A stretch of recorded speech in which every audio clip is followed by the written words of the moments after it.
Good evening, ABC News. I'm Nicole Asher. It's anticipated 4 of Victoria's highest-profile government ministers will retire as early as tomorrow.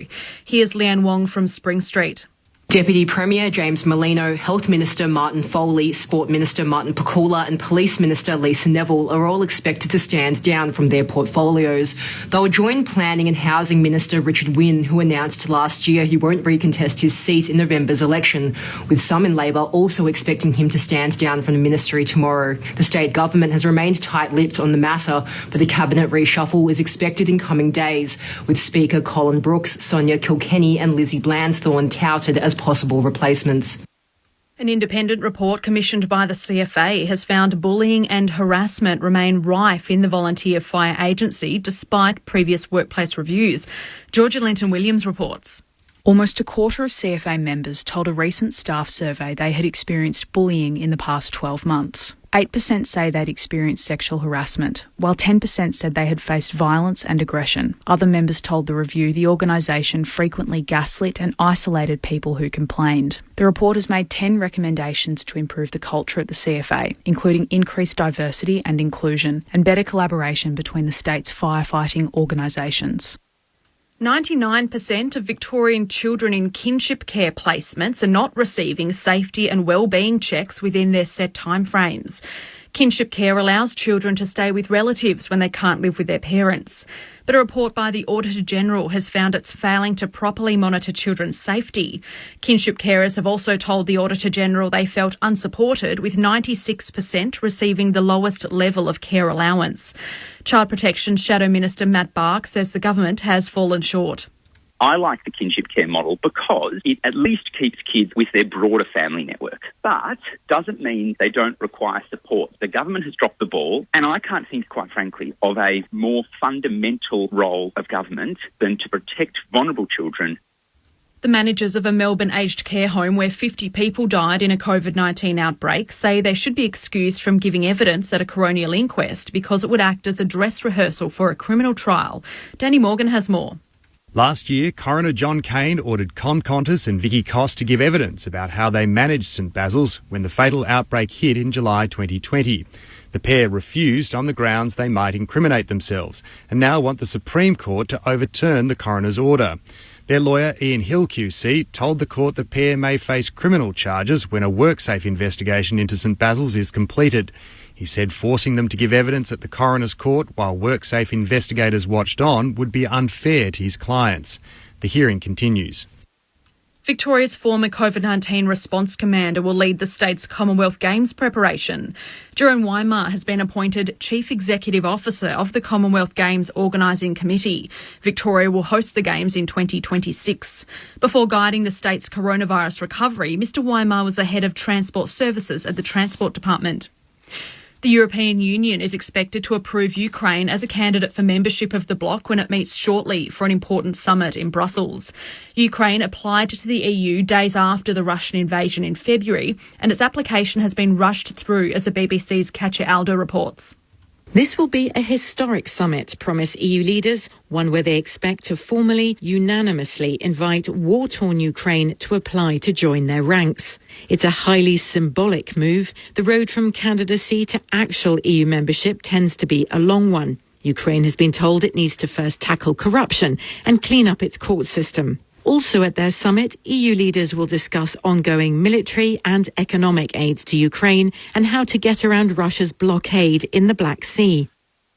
In the AFL, Western Bulldogs ruckman Tim English has signed a 2-year contract extension to stay at the AFL club. The 24-year-old is currently recovering from concussion but has enjoyed a standout season with the Bulldogs. English has played 77 games since being drafted in 2016. To the weather, there's a severe weather warning for damaging winds for elevated areas in the state's east and a strong wind warning for the Bays, West, Central and Central Gippsland coasts. Light showers or drizzle about the ranges and adjacent northern slopes, partly cloudy in Melbourne and a slight chance of a shower later tonight after a top today of 17. Tomorrow showers easing and 16, Saturday partly cloudy and 16, Sunday showers easing and 14. Right now it's 15 degrees. ABC News.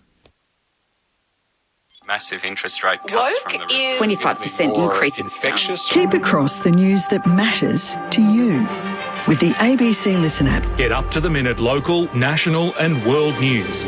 Live and on demand. US and NATO officials believe in-depth investigations from ABC podcasts. Like Triple J's Hack, ABC News Daily and many more. All the news that matters to you. With the ABC Listen app.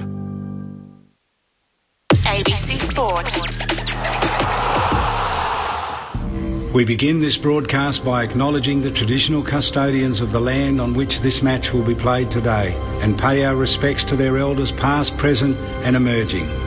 We extend that respect to Aboriginal and Torres Strait Islander peoples listening. AFL. Runs into the 50, steps on the right foot, scores a level. This is awesome. What a moment to be here. Roll up, it's time for the show. Forget everything that you know. You ain't seen nothing like this. It's impossible to resist. Kicks from 45, starts right, but it's coming back. It's a miracle at the Adelaide Oval. You ain't seen nothing like. Akers hard up against the boundary in the right corner. Oh, that's one of the goals of the season. That is incredible. Buddy Franklin steps forward now. He's done it. A legend joins the Immortals. Grandstand AFL. Grandstand AFL. Now from 55 goes bang. Oh, he kicked it. He has kicked it. Welcome to the big top. He can be a game breaker, this kid. And he'll kick the goal. It's what he does best. Silvani 2-on-1. Silvani! What a mark in the goal square. We're gonna be kids. Throws up from 55. An unbelievable finish. Shuts it down. The big man sorts it out there. This would be absolutely extraordinary. He is all class. Bolton runs toward the boundary to kick a miraculous goal. He can't believe it. Gives it everything he's got. It's going, it's going, it's there. The superstar on the left. He's got a third. Brilliant.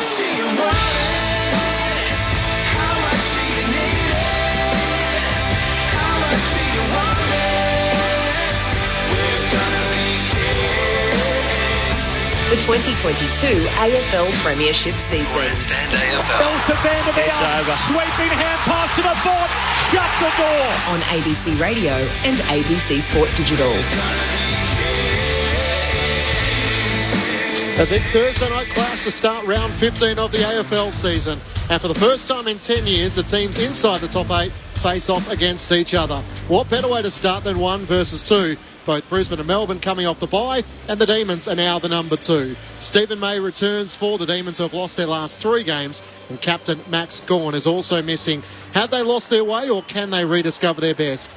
It's a big challenge for the Brisbane Lions, who are also missing captain Dane Zorko, Darcy Gardner and Zach Bailey, not making the trip. So the Lions have taken top spot. Now a chance to make a big statement at the MCG, a place where they haven't won since 2014. It's a massive top-of-the-table ladder blockbuster from the MCG, Melbourne and Brisbane. Great to have your company on ABC Sport. Matt Clinch with you. And, of course, it's the Breast Cancer Network Association match as well. So for the past 18 years, Melbourne have been a proud charity partner doing their best. And the Pink Ladies are always a welcome sight here at the MCG. They're where the big freeze normally takes place. They've set up a couple of rows there, and of course the tribute outside the MCG as well. There's no late changes for either side. Jaden Hunt and Calamar Chi are the respective medical subs tonight. Corbin Middlemass to call the action alongside me. Corby, welcome. Thanks, Clinchy. Arguably the single best round of footy that God ever created in an 18-team competition. To think that we've got all these matchups so close to one another, and as you said, arguably the best game in footy to get us going. So 1 versus 2. A lot of people had them as their grand final quinella at the start of the season, and with 9 games to go, they sit first and second on the table.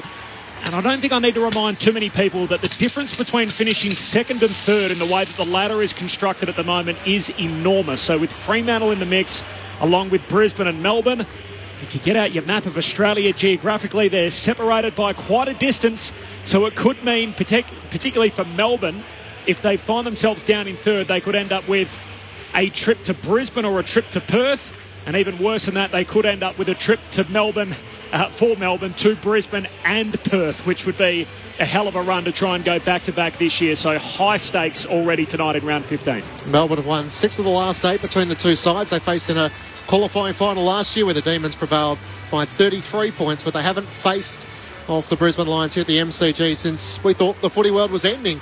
Round 1 back in 2020. So even though there's a lot made of the Lions' history here at the MCG, on average they play once a year, occasionally twice. So a chance for them to try and make a real statement on the home of footy. Your experts on Grandstand AFL tonight, Brett Delidio, welcome. Oh, thanks, Clinchy. A bit of a panic on the way in. Traffic got you? Traffic did, and I was thinking it's the Lions, an away team, up against the D's, who aren't notoriously big crowd drawers, but other than that, mate, I'd like to report a robbery. I had to fill up my car at the BP in Melbourne and then had to pay for it. My goodness, how expensive fuel at the moment. But, came in for the free feed then, Lids. Yeah, I've come in a couple of donuts and a few snag rolls at half time, and that's getting me through, Paulie. But I can't wait to watch this game and this round. I think it's going to be impressive, and we'll see who the best teams are by the end of it, hopefully. Luke Ball, welcome to you. You're always positive and optimistic. What are we going to see tonight? It feels like there's a fair bit to learn out of these two sides. Well, the pessimist side of it, Clinchy, I mean, it seemed unthinkable a month ago to say that Melbourne almost are facing a must-win game. Yeah. If they drop it tonight, it's 4 in a row, which, again, a month ago, this team, many were tipping to challenge the title of going through undefeated. So we know there's been some factors that have had an impact on that, and one of those returns tonight. So I'm expecting, Clinchy, a big impact from Stephen May, who's been sitting there waiting for tonight, I'm sure, over their bye weekend. And I did the Queen's birthday game, yep. And they did look like a team that needed a break. Yep. And we spoke to, I think it was Alex Neil-Bullen, who's one of their hardest workers after the game. And when you go all the way, you win it, you have a quicker turnaround, in pre-season, you're back into it. They look like the team who probably most needed the week off last week. So you'd expect to see some life back in the legs, Clinchy. You'd expect to see some explosiveness. They bring in some pace. They bring Bedford in. Now, I really like their ins. They bring Hunt back in, who went out of the team before the bye. And I mentioned May, of course. Gawn's a big out, clearly, but we know they've got a pretty ready-made replacement in Luke Jackson. You think Sam Wiedemann would do some ruck work because the Lions might try to stretch them in the air tonight. And from the Lions, well, they haven't played on this ground since round 1 2020. Okay, so COVID's had an impact on that, Lids. But I couldn't think of the last time I saw the Lions out here on the MCG. And we know that they have been the last couple of years, and they consider themselves a top 4 team. Well, you've got to equip yourself well out. You've got to win out on the green stuff here. So they get an opportunity to do it Thursday night. Everyone's watching against the benchmark team. Chopping at the bit, Lids. Can't wait for this one.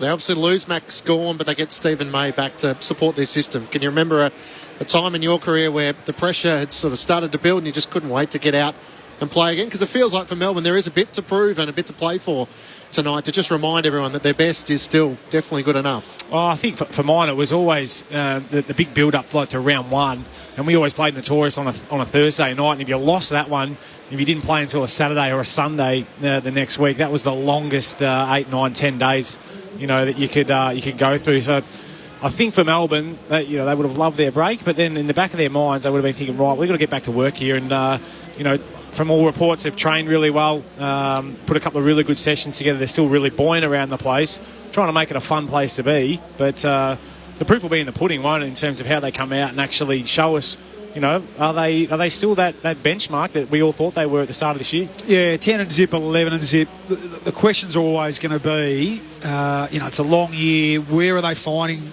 those little internal motivations from? Yep. There's guys that obviously didn't play in the grand final last year. You need a squad.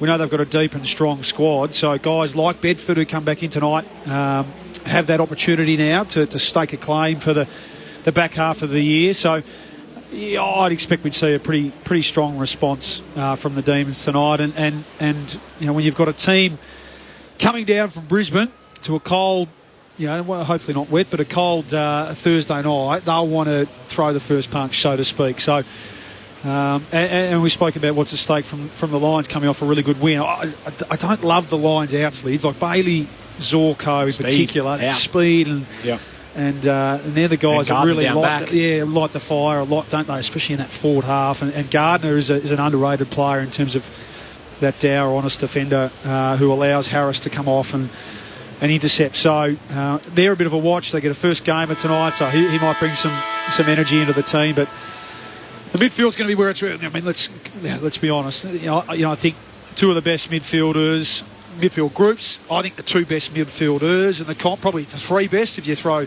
Petrarca, Oliver and Neil in there. Yep. And a pretty good support cast with McCluggage and Lyons, of course, from the Lions' point of view. So really looking forward to that battle tonight. Shake hands and I'll see you at the end, mate. And we'll see. Interesting to see, won't it? Yeah, I mean, we know that. Might be any lockdowns. I don't you wouldn't think so. You'd be back in the overs for possessions tonight, I reckon, with a few of these guys. But Jack that's going to be fascinating. One. I reckon Jack Viney might be the one that spends a bit more time closer to Lockie Neal. If I was going to say without having any education on it, I'd be thinking that he's probably the one that can do that and allow Petrarca and Oliver just get to work, and then one of the high half forwards come up and do your work around the outside of the contest. Yeah, and I wonder if it's a Berry that goes and plays, not a tagging role because he's a really good hunter and a winner of the footy himself, but he's a big body that can go and stand next to Petrarca and Oliver at the stoppages because you have to put time into it. I mean, again, watched the game a couple of weeks ago. Oliver's first half, and yes, they fell away in the second half, but Oliver's first half, Collingwood had to put some time into him, so I just don't think you can let him run around, especially early, because if he gets 5 or 6 possessions in the first 5 or 6 minutes, it usually turns into a big day for him. Well, I said on our show today, Corby, that it's a big night for Luke Jackson. I think, is he worth these reported? I know it's reported. Like, we don't actually know what he's been offered and whatever else, but some big dollars been thrown around, Clinchy, and absolutely. Let's see whether you've got the chance now to really grab a hold of that number one ruck role tonight without Maxi there. Are you just a second fiddle guy that comes in with a bit of a burst, or can you take it all on your back and show us? Yeah, and he is going to have to go forward and kick guy. The watch for me from tonight and for the second half of the year is Melbourne's front 6 or 7. Yeah, 100%. That's where, in the lead up to the bye, that's where they really struggled. I don't think they kicked over 10 goals for 3 weeks in a row. They really lacked potency forward of the ball. So that's the big watch for me tonight. Yeah, that area of the ground's going to be fascinating. You mentioned Oliver and Petrarca. So since round 10, they've had 52 kicks going inside 50, and only 2 of them have been marked. So there's been a clear breakdown between that sort of mid-forward connection. Since round 8, they're number 14 for scores per inside 50. And you compare that to Brisbane, their backline, the big criticism of them is that they don't have a lot of pace down there, so maybe that is an area where Melbourne can expose them tonight, and it's been an area that Melbourne haven't excelled at in recent weeks, so it'll be fascinating to watch the Brisbane back 6 up against whatever Melbourne can throw at them tonight. Yeah, and not only were they not marking it, they were getting outmarked. I think last week, Moore, Howe, Mason Cox went behind the ball when the game was there to be won. They weren't even providing a contest for Pickett, for Bedford, for the ground level play, for Spargo to be involved, so at the very least, they cannot be outmarked tonight by Andrews and the other backs down there from the Lions. They have to bring the ball to ground and bring the smalls into it. They took 27 intercept marks, which is a massive number.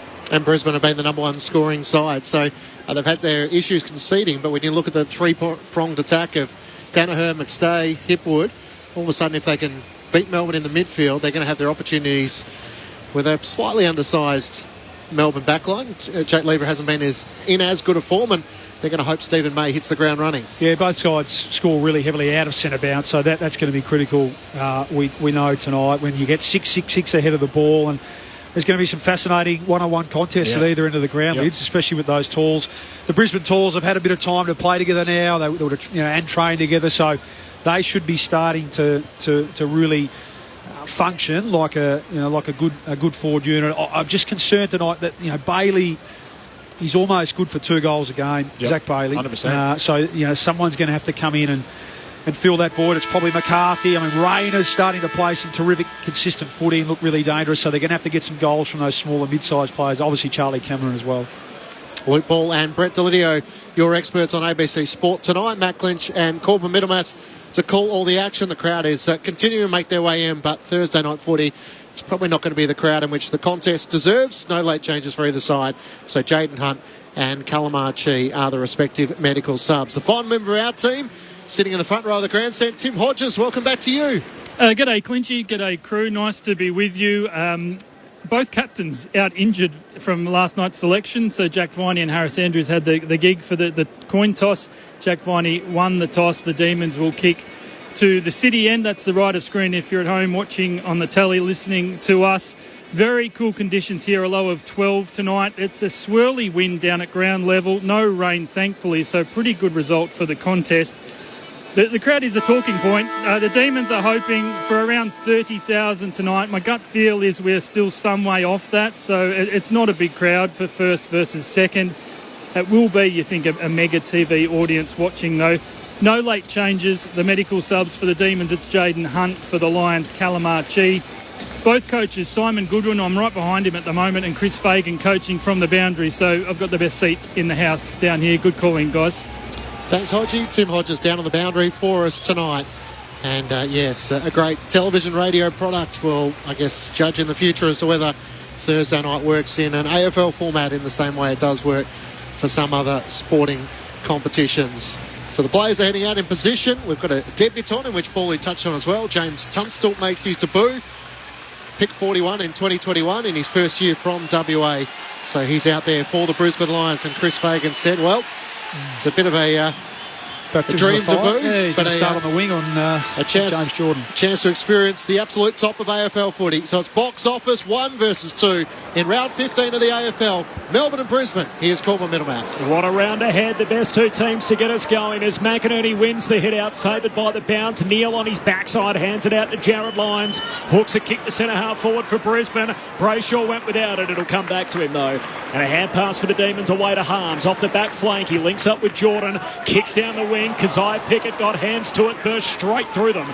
And Neil, right on halfway, collects for the Lions. Dangerous one on the 45. He turns it over.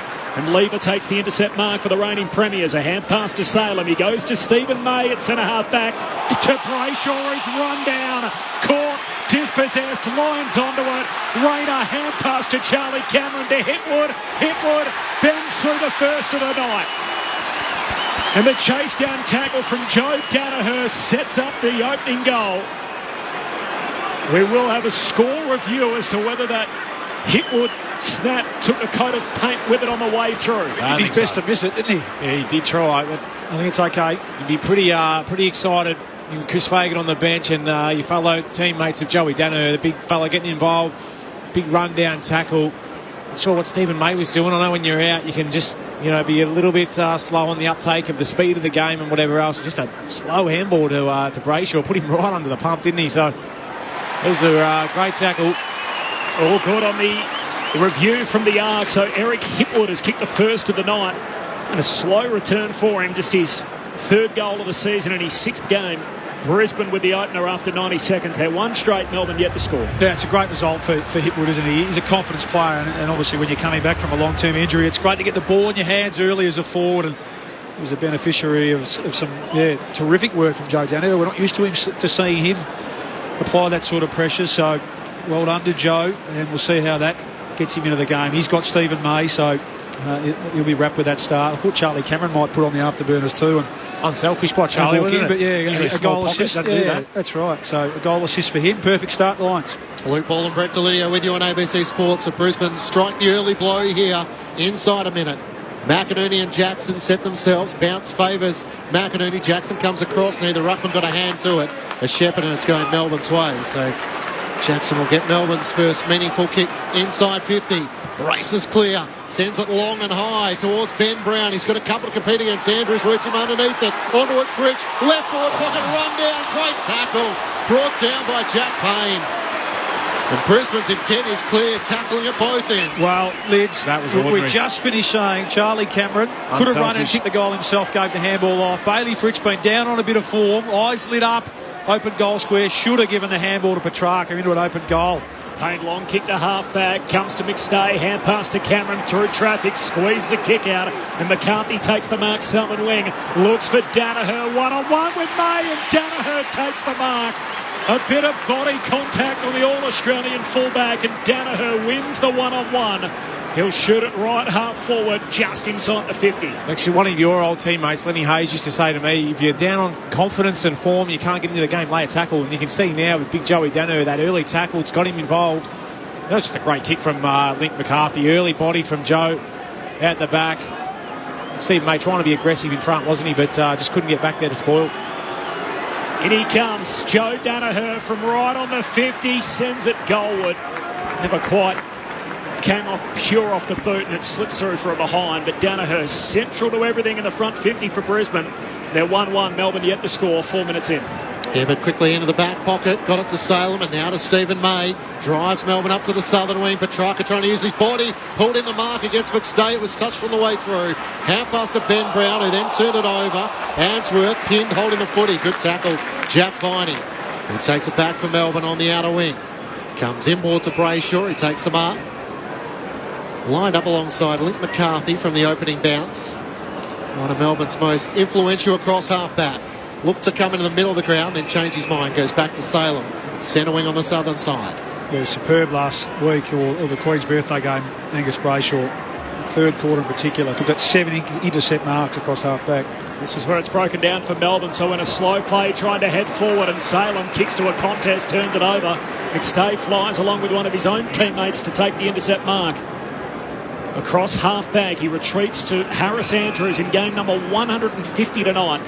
Toss the coin pre-game, comes out to Answorth, he plays on, hand pass to Jack Payne, he dishes it off to Charlie Cameron in the defensive half, and he retreats all the way back to Andrews again at full-back for the Lions. He just stabs out it, short to Dan Rich.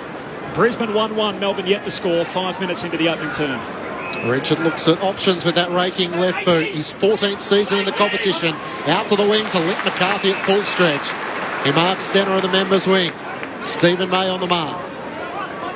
Plenty of advice from behind. Kicks in the middle, looking for Rich. Rich in front, knocks it down for Melbourne. Petrarca tries to volley it out to Jordan, who picks it up, tackled immediately, turned it over. The Brisbane Lions take it back. Here's Tunstall on debut. Kicks up the wing, and Lachie Neale takes it down low at left half forward in front of the two benches. He's got one-on-ones ahead of the ball. He's just gone a bit slow now. Lachie and Melbourne get their team defence in place. Oh, he draws Petrarca on the mark, so there's a win. Got him in the air and now kicks inside 50. Neale reaching for it. McInerney takes the strong mark. A little nudge on Jackson. And he wins the footy here, left half forward for the Lions. It's a good deep kick, wasn't it, from Lachie Neale. His ability just to get that little bit extra ground, selling the pup. Oscar McInerney's always shown that ability to go forward and catch it. Every bit of 200 plus centimetres that he is, once he puts those arms up. It'll be a good start if they can knock this one through. 45-degree angle, 25 metres out. McInerney drags it horribly to the left, misses. 1-2 to yet to score. Brisbane by 8 points, 6 minutes in. Tim Hodges on the boundary. Corbin, I love sitting on the bench watching the coaches. You see every emotion. When Simon Goodwin saw Bailey Fritsch not give that handball and cost them a goal, he had fury coming out. Smoke was coming out his ears. Bailey Fritsch just came to the bench and he gave him about 10 seconds of one of the great bakes I reckon I've ever heard down here. Thanks, Hodgie. Stephen May straight down the middle. Wiedemann made a contest, brought to ground level. Kick towards half forward from Petrarca. Out to Spargo, into the pocket. Ben Brown, you heard, all on his own. Marks about 5 steps in from the boundary. Lost Marcus Adams and took an uncontested mark in the right forward pocket. Yeah, he lost Harris Andrews too. Clinchy just a bit disorganised from the kick out there. Brisbane, we're used to seeing them have Andrews back as that gatekeeper, and for whatever reason he got dragged up the ground, and Ben Brown had a mountain of space there. A couple of goals against Collingwood a few weeks ago now. He's hard up against the boundary as he starts his approach as far back as he can go. Ben Brown comes in, right forward pocket, good strike, just fades across the face, and a minor score. Melbourne's first is a behind, Brisbane 1-2-8, 7 minutes gone opening term. Rich wasting no time on the kick out, finds McCluggage at half-back, short kick to Cameron. In the long sleeves, he marks defensive side of the southern wing. Great jumpers, aren't they? Good to see the old Fitzroy jumpers. Yeah. Predominantly red with the blue chest and the yellow line. Paying homage to old Fitzroy as Cameron goes back to half-back, and Answorth, that left shoulder heavily strapped. He just kicks short back to Cameron. Joe, you want just to take the sting out of the game a bit early, the Lions. Just kick and catch and make Melbourne defend. No rush at all to move the ball forward. Now Cameron long down the wing. May and Lever. May holds out McInerney. Lever takes the intercept mark. So Melbourne back with it right on halfway. Tees to the city end in this opening term. in their pink socks tonight. He kicks down to half forward. There's Ben Brown again. He clonks it left half forward for the D's. And Ben Brown is trotting all the way back to start his customary approach. What a start this would be for him. He'd kicked just 2 goals in his previous 4 games. There's too much space there, Lids. But Harris Andrews is a bit of a watch for Mighty. He certainly hasn't been in the form that we crosshairs used to see. Yeah, well, on Bally watch. No, just used to seeing him be more impactful. He's had a great month of footy and gave Brown too much space there. And he trots on the Brett Lee run-up. Ben Brown has got well and truly underneath it. High arcing drop punt, but it's offline. Misses out to the left. So 2 set shots, 2 misses for Ben Brown. Brisbane are 1-2. Melbourne 2 behinds. Lions by 6 points after 9 minutes. Rich looks to bring the Brisbane Lions back into play from the city end. He's taking his full time before he's called to play on. Veers out to the left back pocket, drives it long towards the wing. McCarthy and Lever. Good fly from Link McCarthy. Brought it down to the front. Coleman onto it for the Lions. Half pass to Tom Berry. Now works it to McCluggage. Left half back. Forced to kick a long ball down the line. Melbourne are well set. Jackson brings it down to Petty. Hand pass back to Brayshaw. Right half back. Looking up towards Spargo. Trying to use his body, and Payne slipped in front. Knocks it out of play. Melbourne 2 behind to the Brisbane Lions 1-2-8. 10 minutes gone opening turn. Of course, you can get in touch with us 0437 774 774 as Dave the Truckie has done. Passing Glenn Rowan on his way to Melbourne. Travel safe, Dave. Lions by 6 from the boundary throw in. McInerney wins it down, but Oliver floats a high kick to half forward. Wiedemann and Adams compete, and offhands it's out of play. Half forward for the D's. Hodgie on the boundary.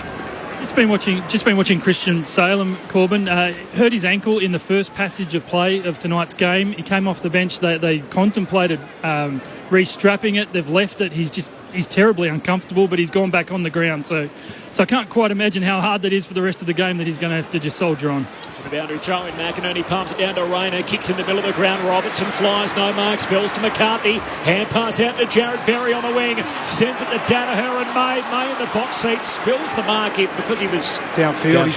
Yeah, waiting for a whistle. So must have got cleaned up Jared Berry by... Gee whiz. He dived hard once he felt the hands in the back. Well, it certainly wasn't after the kick either, so at the very least it should have been a push in the back. So he got some contact from Ed Langdon on the wing after disposing of the footy. A bit of a soft one, lads. Yeah, might be one of those nights for Joe. Things are off to a good start for him. He's just got to convert, though. A big tackle which led to a goal. He missed a set shot from a similar spot. On this occasion, he misses near side. 2 behinds for Joe from his first 2 looks. Brisbane 1-3, Melbourne 2 behinds. Lions by 7, 12 minutes in. He ticked over 11.5 minutes, Lids, and Clayton Oliver just the 1 possession. This time last week or last game, he had 10. So, been watching, no real tag, no real run with. It looks like Harms is spending some time on Lachie Neale. Salem straight back down the middle for Melbourne. Good contested mark taken by Ben Brown. Looking for Ed Langdon on the southern wing. He's turned it over, and Jared Berry takes the mark for the Brisbane Lions. So a couple of set shots for Ben Brown and Joe Danaher, both behinds. As Jared Berry kicks towards half forward, here's Danaher again. Brought it down to the front. McCarthy's there into the pocket. Here's Charlie Cameron. Can't take the mark. It spills out in front of him. And Hibbert. And out of play, just 25 metres around from the Brisbane goal. It's the Lions by 7 points. Forward crafted its best there. Link McCarthy won it just front and centre. Beautiful kick for Charlie Cameron. Just couldn't quite finish his work. Your junior coach would have told you to take it in your hands, Lids. Take it out in front. Brisbane by 7. Wiedemann doing the ruck work. Palms it down to Oliver. Hand pass back to Wiedemann. Got it to Hibbert under the pump. Tackled by McCluggage. Ball comes out to Neale. He's gang tackled. Spills to Cameron. Got a kick away. It was smothered. Falls to May. Jams it on the boot. Close to the boundary line. And Neale underneath it takes the mark. Clever body work. A little bit of hands in the back, but might have been in the hip. It went higher in the air than I think it did distance across the ground, but the mark will be paid. Tough kick this one. Don't see many go through from out here, Bally. Right. Peg right up against the fence. 30 metres out, he decides to centre it. They're queuing up. Rayner up strong. Takes the contested mark 25 metres out, dead in front. Well, they're the ones, aren't they, that coaches almost hate the most because you've had so long. Lachie Neale setting up for what looked like a set shot. everyone should be in position, but then someone just falls asleep, and I think on that occasion it might have been Bailey Fritsch just a little bit far away, and Rayan just gets a clean jump at it. Just little signs that they're not as connected as they usually would be, the D's. Rayner goalless in his last 2 games. And at least for now, that continues. He's hit the post. Gee, should have kicked that from there. 25 out straight in front. Brisbane by 8. The Lions are looking good, though. Salem brings them in. Demons to half back. In the end, Sparrow had to become the spoiler from behind and see the ball out of play. 50 out from the Brisbane Lions goal. Yeah, they've started well. The obvious statement is, though, Lids, they've got to capitalise. They've got to cash in here while the D's are still sorting themselves out a bit. Wiedemann into the ruck up against McStay. It's a shallow throw in. Jared Berry gathers. He's thrown to the turf by Sparrow, and the footy stuck underneath him. Brisbane 1-4-10 to Melbourne 2 behinds. Lions with the better of the early proceedings. McStay wins down the tap. Straight to Langdon on Melbourne. Kicks up to the wing. Harris Andrews got a cruel bounce. Brown trying to roar him back onto it. Sockers it towards Jackson at half forward. Brought it down to Neil Bullen. Trying to find a way around Payne. Hand pass to Jackson. To Viney over the top to Langdon at left half forward. Looks into the pocket. Drives the kick towards Fritsch. Bit of a shove. Vaughan Adams. It gets to the back. And Mitch Robinson slides it through for a minor score. Melbourne 3 behinds to Brisbane 1-4-10. 14 minutes gone, opening term on ABC Sport. The only goal in the game came in the first minute to Eric Hipwood. It was forced by a Joe Danaher tackle, setting up the goal inside the forward 50.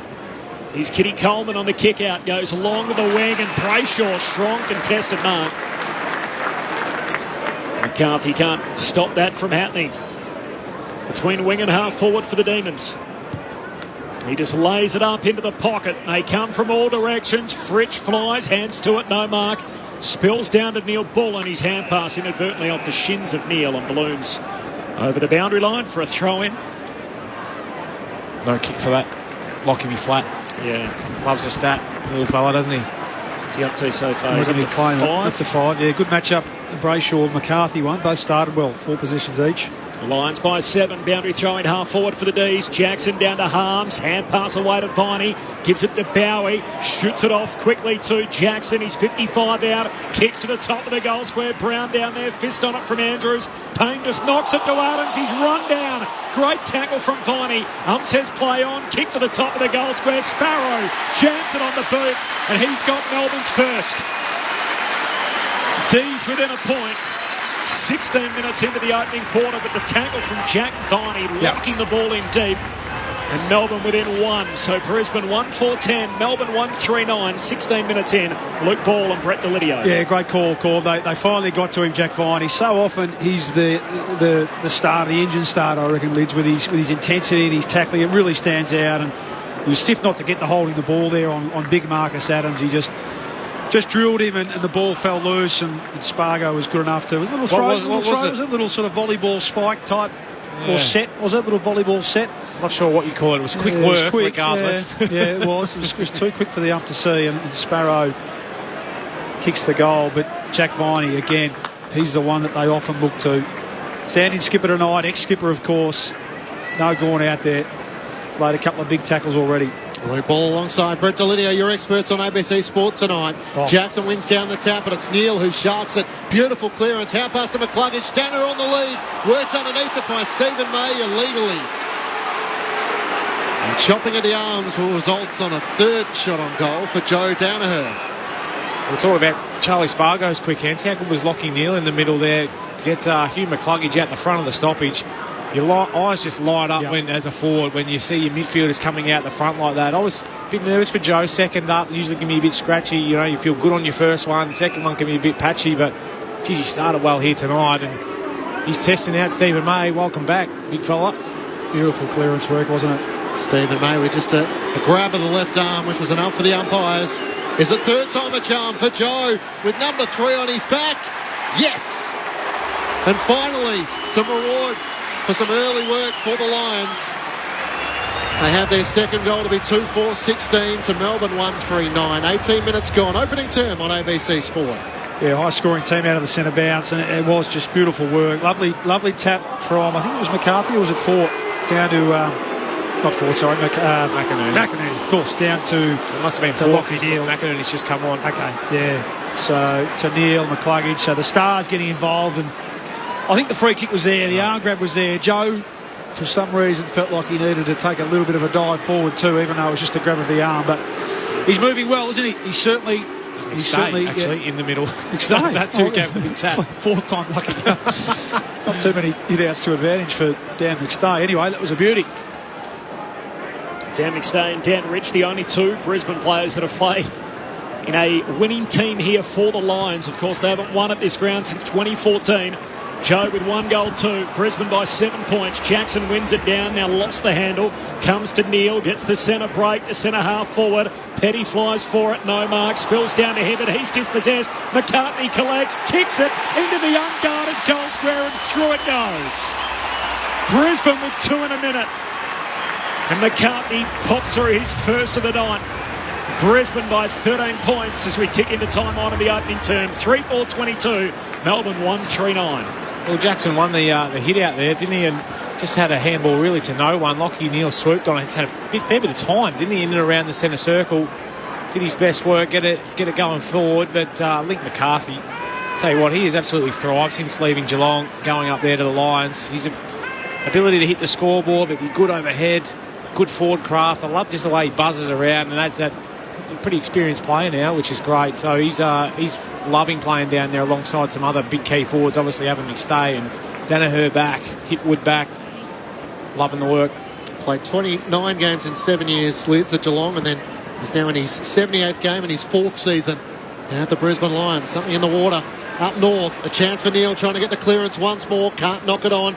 Jackson intercepts, hand pass straight to McCluggage, kicks towards half forward, awkward ball for Thomas Berry, couldn't take it, and Angus Brayshaw works onto it for Melbourne. 1-2 with Petty, left half back, Brayshaw off a step, off balance, not a great kick, cleared a couple, Bedford and Coleman. A chance for Neil for the Brisbane Lions, he turns it straight back, and Brayshaw takes the mark on his chest up against the boundary, left half back. Lions are the last 2, they lead by 13 points. Brayshaw with the long kick down the wing at the drop. Wiedemann trying to smother it, got there on the half volley, slips out to Rich of the Lions, hand pass to McInerney, takes on Jackson, just got it away to Coleman. It slips over the boundary line. Off the hands of the Brisbane defender, and a boundary throw in between wing and half forward for the D's. I mentioned the midfield battle before the game. Leads Lockie Neal up to 8 possessions. Not all of them have been that effective, but Oliver and Petrarca have had 3 between them. Thrown back in, McInerney one down the tap, but straight to Oliver, and Melbourne kicks inside 50. And Coleman was well set to take the intercepting mark. Looks across half back, decides to put it out to the members' side. Salem underneath it, sported again against Deb Robinson. Jordan for Melbourne, gets it back to Salem, to a stationary Hibbert, can't do much with that. Charlie works his way onto it. Cameron with a hand pass, is able to link up with Tunstall, can come backwards by hand, and Starcevich will go back to Coleman. Just 15 at left half back. Short to Jared Lyons. Still has it on the members' wing. He's had 7 touches, Charlie Cameron. I reckon 5 of them might have been in the defensive half. He's working up hard, isn't he? Yeah, doing a lot of work. And, Melbourne's front half of the ground as Lyons goes back to Adams at centre half back, and he switches out to right half back for Harris Andrews. So Melbourne set up here and closing down some Brisbane exits. And a slow play, Andrews kicks to the wing. In a tangle was Jackson along with McInerney. The ball passes them both to Bowie. Hand pass to Brayshaw against the boundary line. Gives it to Oliver. Turns, kicks down the southern wing. Hands on it from Answorth. It slips through to Lyons. Hand pass to Jared Berry. Can kick down the wing. In from the side, McStay couldn't take the mark. He does gather. Hand pass to Tom Berry. Hard against the boundary. Kicks towards Charlie. 2-on-1. And James Jordan gets back to support Hibbert. And takes the mark just wide of the top of the goal square. That's good wing craft, isn't it? It's really that sliding back hard. He's playing on the youngster Tunstall there. He's had a really good year, Jordan. Hibbert and Jordan combined out of defence up to right half back, where the mark's taken by Sparrow, and now to Petrarca. Had the early passage where Bailey Fritsch didn't give him the hand pass. Petrarca drives it towards Fritsch and Wiedemann. Harris Andrews from behind spoils it down. Whistle for a hold. And it's going to be a Melbourne free kick. Tees fans think that's overdue, and Alex Neil-Bullen will take it at right half forward. Brisbane getting plenty of players back now. It's a crowded forward 50. Neil Bullen just kicks to a contest at half forward. Wiedemann enters from the side. No mark. Spills down to Viney. Hand pass to Petrarca. Kick smothered. Pack forms at his feet. Heavy tackle. Viney on Ainsworth. Ball's in behind them somewhere. Neil on top of it. The umpire says, I'll have it. 45 out from Melbourne's goal. Right half forward for the D's. 3-4 to 1-3. Lions by 13 points. Time on opening term. From the ball up. Viney. Hand pass a little too hot for Jordan. It slips out of play. A throw in 60 out from the Melbourne goal. These two teams since round 3, one or the other has been on top spot on the table, and since round 9 they've been 1-2 in either order all the way through to their meeting here tonight in round 15. Trying back in, Jackson in front of McInerney, won it down to Petrarca. The umpire slipped over, hand pass to Jordan, to Oliver inside 50. A chaos ball which Coleman has to deal with it. It spins off him and Neil Bullen, and then a big tackle laid by Wiedemann, which locks the ball inside the attacking 50 for Melbourne. Just got the game back on their terms, haven't they, the last 5 minutes. Here's a bit of field position, Melbourne, some repeat inside 50s. Noah Hansworth on the receiving end of that tackle. McInerney just takes it out of the ruck against Wiedemann. Kicks towards half-back. Charlie Cameron tries to pull in the one-handed mark. Can't take it. Hibbert knocks it out to Brayshaw for Melbourne. Brown off the outside of the boot. Smothered by Lyons. Sparrow just pinches it away from Brisbane Lions player at half-back. But it's picked up by Jared Lyons. Works it around the wing. And Joe Danaher has it. What a start he's had, Joe. 1 goal, 2 already, and a tackle to set up the first goal of the night on Stephen May. Hand pass to Rich, kicks deep inside 50. Lever spoils, bounces down to Sparrow of the Demons. Hand pass to Lever and a sweeping handball out wide to Brayshaw. Kicks down the wing. Ben Brown takes the mark. Right on halfway in front of the interchange. Looks into the corridor. Dangerous kick. Spoil comes from Starcevic. Sits up in the middle of the ground for Lever. Melbourne back on it. Hand pass into the front half to Oliver. Shares it with Sparrow. 60 out. Sparrow kicks for an unguarded goal square. Bouncing footy. It's offline. It skids through for a behind, clipping the base of the goalpost. And a minor score for the D's. So 3-4 to 1-4. Lions by a couple of goals. 26 minutes into the opening term. Coleman quickly in for the Brisbane Lions. So Rich, who marks in the left back pocket. Tunstall leads up. He marks on his chest at left half back.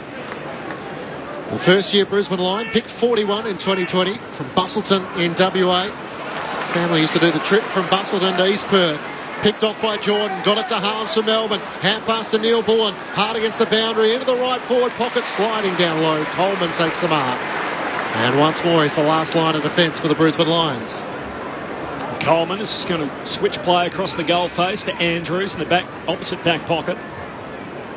Heads out to half-back for Starcevic. Brisbane with the last 2 in the game. They also kicked the first goal of the night. As Starcevic goes short to McCluggage. Melbourne, by the way, have only trailed once at quarter time all season as McCluggage, standard drop punt, missed Jared Berry and put it out on the full. Gee, that's uncharacteristic. And an unforced error in tennis parlance, and a free kick here for Viney can put them back down to half forward. The D's off the hands of the contest, spills to Langdon, non-preferred left boot, centering kick. Sparrow flying through, didn't have first hands on it, said the umpire. Ripped it down, not paid. Petrarca hand pass out to Harms, who shoots goal and off balance as it floated through. Gee, it's gone right to the goal line, taken by Tunstall. But this may have floated all the way through up the boot of James Harms for a goal. Great purchase. The young blokes just watched that go over the line. And the goal umpire, he's back to it, so he's got no idea. It's a goal. Oh, Jimmy Tunstall, that is not a moment he'll want on debut. He forgot where he was. It was like he was a fan who's coming out of the stands. And has his foot on the turf, didn't even leap in the air for it. And it's landed just over the goal line, and this will be a major. An extraordinary goal for James Harms. Confirmed 6 points. Unreal. Brisbane by 6. 3-4-22. Melbourne 2-4-16. And the most unlikely of goals to James Harms at the 28-minute mark of the opening term. It was probably a mark to Sparrow, wasn't it, Lid? So I think so. They should have been having a shot here. We see the kick come in. Nice centering ball from Ed Langdon. Yeah, that should have been paid a mark. So they get their goal anyway. But it's sort of been that sort of game. First 28 minutes. There's been some uncharacteristic errors. Even McCluggage kicking the ball out in the full. We've seen Melbourne play. There's no real. It's not as hot as we It's thought not it a would be. finals-like Yeah. feel. Absolutely not. No, and the crowd have got a bit of a role to play in that. But a strange old first quarter, this one. Tim Hodges on the bench. Clinchy, I hope the cameras caught Chris Fagan's reaction on that score review. He did a Clarko. He almost put his fist through the roof of the interchange bench. He could not believe what he was seeing. Back at anyone down the tap against Wiedemann, but Oliver's onto it. Hassled out of it. Has to get a triple kick up to the wing. Picked up by Wiedemann. Good hand pass to Sparrow. Gets it to Petrarca. Late in the quarter to Fritsch on the lead. He can't take the mark. Great spoil in the end from Adams. Brought it down to ground level. Gathered hard against the boundary line by Starcevic. Kicks end over end. Brayshaw trying to knock it to Jordan's advantage. His hand pass over the head of Wiedemann, who lumbers after Cameron. It ricochets out to Hibbert. He bangs it to half forward, but it's too wide. And out of bounds on the full. All of a sudden, there's a bit of frenetic passage of play. Brisbane by 6 points. 3-4 to 2-4. Half-hour mark opening term. Starcevic goes back to Andrews. Short kick to Rich. Harris Andrews, the 26th player to reach the 150 mark in the club's history as a joint venture, so going back to 97. As Rich's kick heads down the wing, Robertson in the box seat spills down though. Wiedemann knocks it to Petrarca. He floats a kick inside 50. It's not a good one. And Rich takes the intercept mark, and that'll do us. 1 quarter down in the top of the table clash to start a bump around 15 of the AFL Premiership season, and at quarter time it is the Lions who lead by 6 points. 3-4-22. Melbourne 2-4-16, so a 6 point lead for Brisbane. The goal kickers Clinchy, 1 each for Danaher, McCarthy and Hipwood, while for Melbourne, Sparrow and Harms have kicked their only 2 goals. There's a bit of support from James Tunstall on debut. A few listeners thinking that the ball was over the line by the time he would have realised. I reckon he might have been too. Zero chance he can jump in the air and touch it before it went across. So a bit of support there for the young debutant. Great to have your company on Grandstand AFL on ABC Radio, ABC News Radio and ABC Sport Digital. On the 1st of July, 90 years ago, ABC Radio crackled to life. This is the ABC. On the 1st of July this year, celebrate with us as we take a journey through the years. And our first broadcast was from studios originally the dressing room. And this is the Coming Out Ready or Not show. Oh, yes, thanks very much indeed. Happy to hear from you as well. The open line is coming your way. Tuned in, 90 years of ABC Radio. Oh, wow, we're away. 11 a.m. on Friday, July the 1st, right here on ABC Radio. The 2022 AFL Premiership season. Grandstand AFL. On ABC Radio and ABC Sport Digital. Taylor, he goes to Stephen May at centre half back. To Brayshaw, he's run down. Caught, dispossessed, Lions onto it. Rayner, hand pass to Charlie Cameron to Hipwood. Hipwood, then through the first of the night. Jackson, he's 55 out, kicks to the top of the goal square. Brown down there, fist on it from Andrews. Payne just knocks it to Adams. He's run down. Great tackle from Viney. Says play on, kick to the top of the goal square. Sparrow, Jansen on the boot, and he's got Melbourne's first. Jackson wins it down, now lost the handle. Comes to Neal, gets the centre break, the centre half forward. Petty flies for it, no mark, spills down to Hibbert. He's dispossessed. McCartney collects, kicks it into the unguarded goal square, and through it goes. Sparrow flying through, didn't have first hands on it, said the umpire. Ripped it down, not paid. Petrarca hand pass out to Harms, who shoots, goal went off, balanced as it floated through. Gee, it's gone right to the goal line, taken by Tunstall.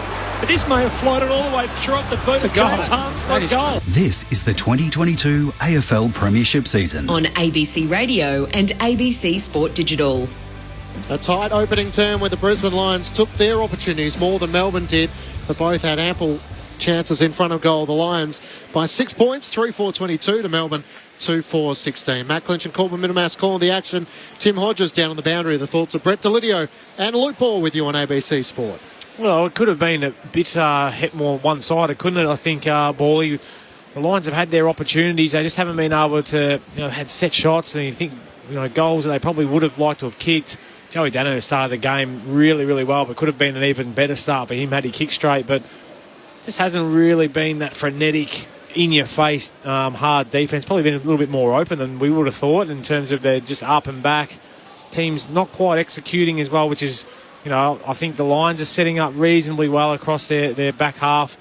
Harris Andrews and I can't think of who else was down there next to him. Jack Payne, sorry. Jack Payne, sorry. Starcevic I like down there as well. Their ability just to not get sucked up too high but hold that wall, albeit that one that Ben Brown got out the back, but they were still able to hold him, to have a shot right out here on the boundary. So, both teams are defending okay. Well, I think if you were the Lions, you'd probably be a little bit happier at the moment, wouldn't you, given that they're not dominating in terms of clearances and inside 50s. They had more chances on to kick more goals, but Melbourne found their way back in a little bit. Yeah, no one's really got any flow going in general play, have they? I think both sides out. We spoke about centre bounce have looked dangerous because they're such brilliant clearance players in the middle of the ground. But in general play, the Lions were happy just to chip it around half back and not put a heap of energy on the ball for a lot of that period. They had 30 uncontested marks, so they were happy just to keep the ball off Melbourne for certain periods of that quarter.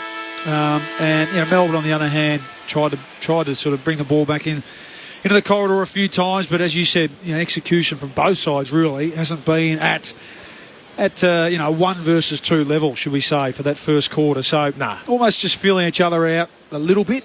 That both sides have got a fair bit of upside in them, and we'll see if this second quarter brings it out. You spoke of Oliver Petrarca being down a little bit, but they've ended up with 8 and 7 respectively. Clayton Oliver's had the 3 clearances, Petrarca just the 1. But, I think when they started to get moving a bit is when Melbourne started to get moving as well, and they had that passage of play or period of play when they were locking the ball inside their front half a bit more. So those two guys are crucial. Jackson's been pretty good so far. Serviceable, hasn't set the world on fire, but certainly given them some use in there, which is great. It's a good game at the moment in terms it's not finals-like, but it's close. It's interesting, the Melbourne system with sort of Luke Jackson playing behind the ball when he can to try and allow Stephen May to push up the ground. I think he's going to be a tired boy tonight because the intent of Oscar McInerney is to push him forward at every opportunity and try and make him vulnerable in the marking spots. The clearances were 7 apiece, but Brisbane had 4 of the 6 centre clearances. So Lockie Neal was instrumental in a few of those. And interesting that Melbourne are plus 14 contested possession-wise. I think the Lions are pretty good in that area. They've got some bigger bodies in and around the nut, but for the D's to be plus 14 already, that'd be a little area that no doubt Fags would have been, let's sharpen up a little bit there. Yeah, as you said, there was a real shift in that last 10 minutes of the quarter, wasn't there? Petrarca and Oliver and Viney started to impose themselves on the game a little bit more and just turn the momentum back Melbourne's way. If you're Simon Goodwin, when you discuss the Bailey Fritsch hand pass to Christian I think he already Petrarca? has from what Hodgie's told us down there that he's let him know, and I'm sure he'll be giving the next one off. Absolutely. He'll give the next one, yep. Brisbane by 6 points as we enter the second quarter. Jackson and McInerney resume their battle. Neither ruck got a hand to it. It spills to Viney, tackled by McCluggage and McInerney, and we're not exiting the outer of the centre circles. Here's the other end of the board. So Fritsch, Bedford, Pickett, 3 of their forwards without a disposal between them, and Spargo just the 1. McInerney won the tap, but straight to Petrarca, kicks to half forward. Bedford worked underneath it, and Jack Payne takes the mark. Looks at options out on the southern side. He's going to go back inside the defensive 50, where the mark is taken at left half back by Answorth. He looks up the ground. Good lead offered from McStay. He marks at left half back. In comparison, Mitch Robinson, the only Brisbane player without a touch in that opening term, as McStay's kick down the wing, wanted Rayner, hands to it, no mark. Spills to Viney. Viney goes to ground with the footy. Pack forms around him. Umpire circles. Says ball up, southern wing. Mitch Robinson would have done 3 or 4 Ks up and down that wing for no touches. He'd be fuming inside. I know I would be. Brisbane by 6 points. McInerney swats it down. Langdon jams it on the boot. Melbourne to the punt road end of his second term, high up and under to the wing. Brown the target, knocked away from him. Starcevic stands up with a footy, shakes the tackle from Spargo. Short kick to Rayner, hand pass to Rich, through the middle of the G, kicks deep, Danaher and Main a tangle, slides all the way through to Hipwood, hand pass picked off, Lever awake to it, the goal-saving intercept. Hand pass to Brayshaw, it works it to Hibbert at left half back. Kick looking forwards, Bedford all down low. Answorth could have almost made contact below the knees. Hand pass to McCluggage to Rayner, tough by Pickett. That's not a free kick. Charlie Cameron flies, can't come down with the mark. Now he's pressuring Lever. He goes back to Bowie, has good support, looking for Brayshaw, almost juggled the mark, hard against the boundary. Now he becomes the tackler with Petty against Jared Lyon.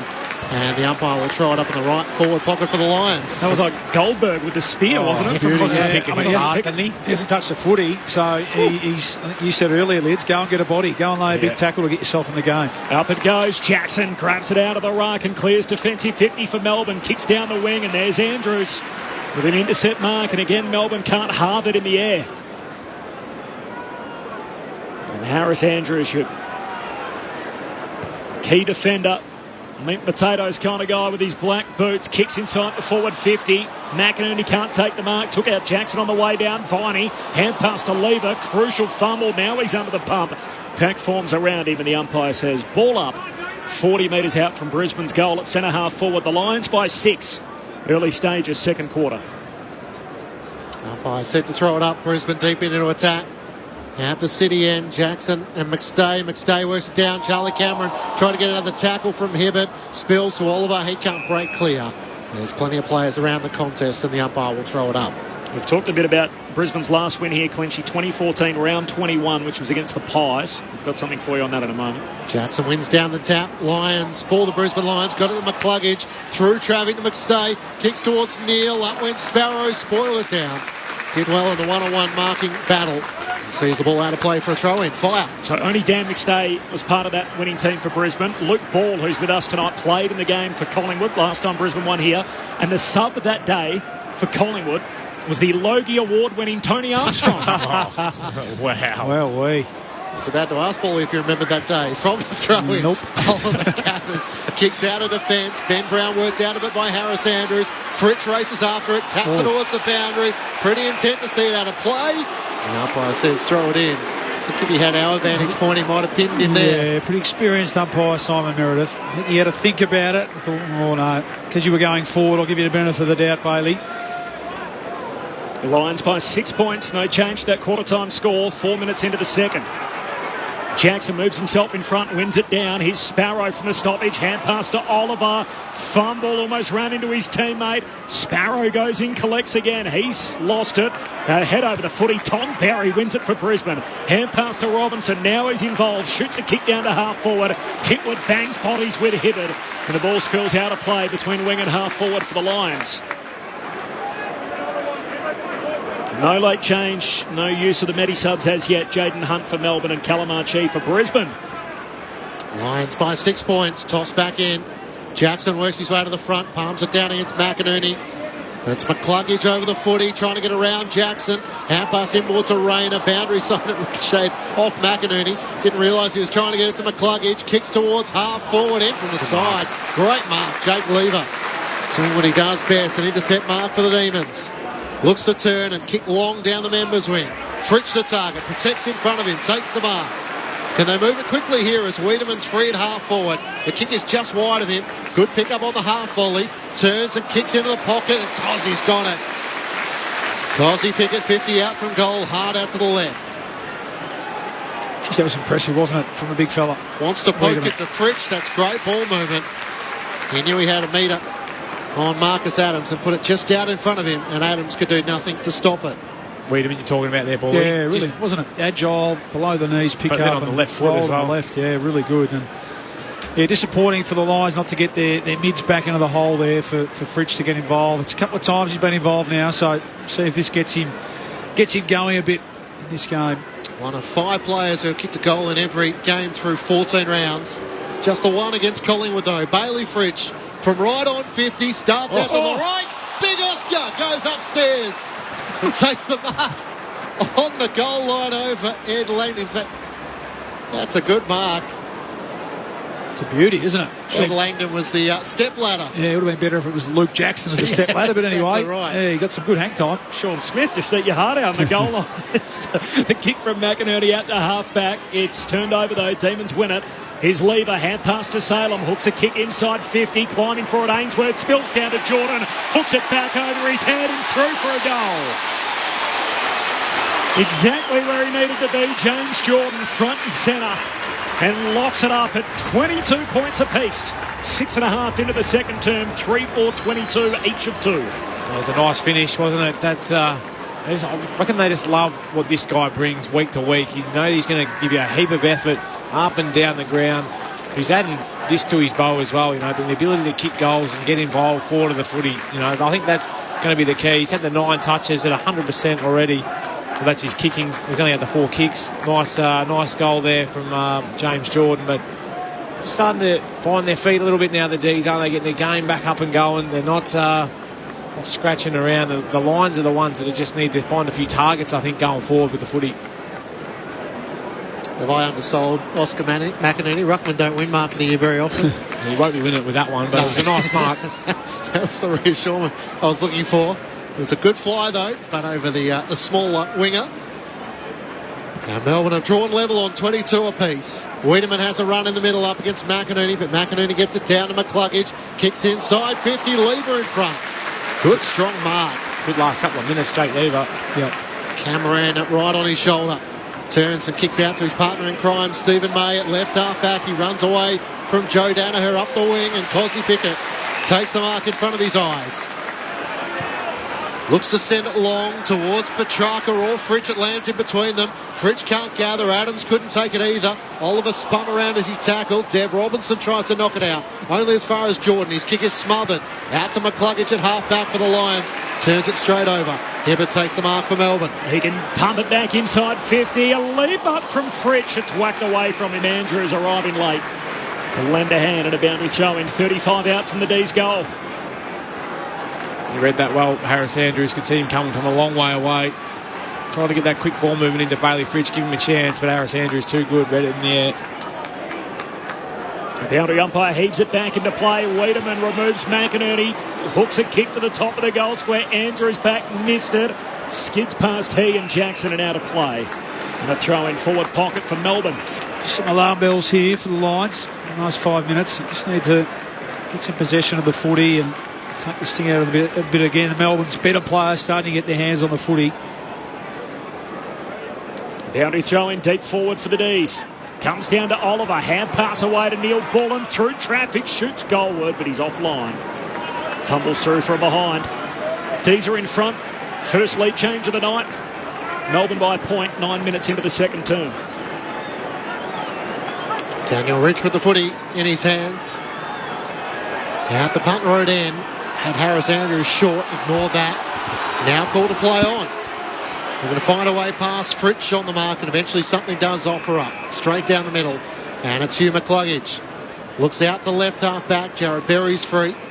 Takes the mark on the southern side. Kadeen Coleman running hard. He takes the mark running into space. Centre of the southern wing. Short pass once more. McCluggage takes the mark in front of Oliver. Thought about the hand pass around the back and now does give it to Dan Rich with a raking left boot. Sends Brisbane to half forward. McStay's there. Danaher at the back. Spilled down to the front. Tom Berry, hand pass to McStay. Looking for Danaher in the left forward pocket. Stephen May puts body contact on. Gets him out of the way. Lever slides in. Gets it to Petty. Hand pass straight to Danaher, who tries to link up with Charlie Cameron. Can't take it. Now Link McCarthy over the footy. And Hibbert over the top of him. Harms tries to rip it clear, has an arm pin, just gave it to Brayshaw in the end. 1-2 with Oliver, gets it to Langdon, missed Petrarca, a chance for McInerney, hand pass to Neal, screws it back but it goes straight up in the air. McInerney one way, Lever the other, and spoiled down, and McCluggage has it, stripped of it. Now Oliver's problem, he's dumped in a tackle by Danaher, and a chance for Harms who can't take it. Here's McCluggage. He extracts it, gives it to Jared Berry. Hurried kick inside 50, trying to claim the mark. Surely not Rayner. Looks at the umpire. The ump says no. A half volley pick up from Rayner and a ball up now. 40 out from the Brisbane goal. It was a hot footy that one. Lines to the city end. Wiedemann gets his hands on the footy. Down to Rayner, working his way through traffic. Hand pass to the hot spot. Cameron collects it clean. Takes on Hibbert. Tried to get it to Danaher. Lost it. Salem for the Demons. Hand pass to Oliver. Links up with his mate Petrarca. Hurried kick out wide. Jackson and Payne. Close to the boundary line. Jackson goes to ground. He's going to get a free. Had his jump the tugs. Wrestling for the footy with Payne. And a free kick for Jackson against the boundary line. Defensive side of the wing. Southern side, Melbourne by a point, 11 and a half played second term. Luke Jackson, position number 8 coming up for him.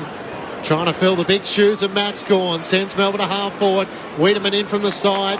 Can't take the mark. And then Sparrow and Bailey Fritsch are the tacklers on Harris Andrews with the footy locked underneath him. A ball up centre of the southern wing. Melbourne leading by a point. Wiedemann wins down the tap, but McInerney gets the clearance. Squeeze the kick up the wing. Lever couldn't take the mark, but he was held by Tom Berry. Jake Lever is having a far better match than he has in some of the early games early in the season without Stephen May. Has it at right half back. So Lever goes long to half forward. Jackson and Andrews both down there. Andrews spoils, but straight to Spargo. Hand pass releases Neil Bullen through centre half forward. Outside of the right foot. Bounces it through. Neil Bullen on the run and Melbourne out by 7.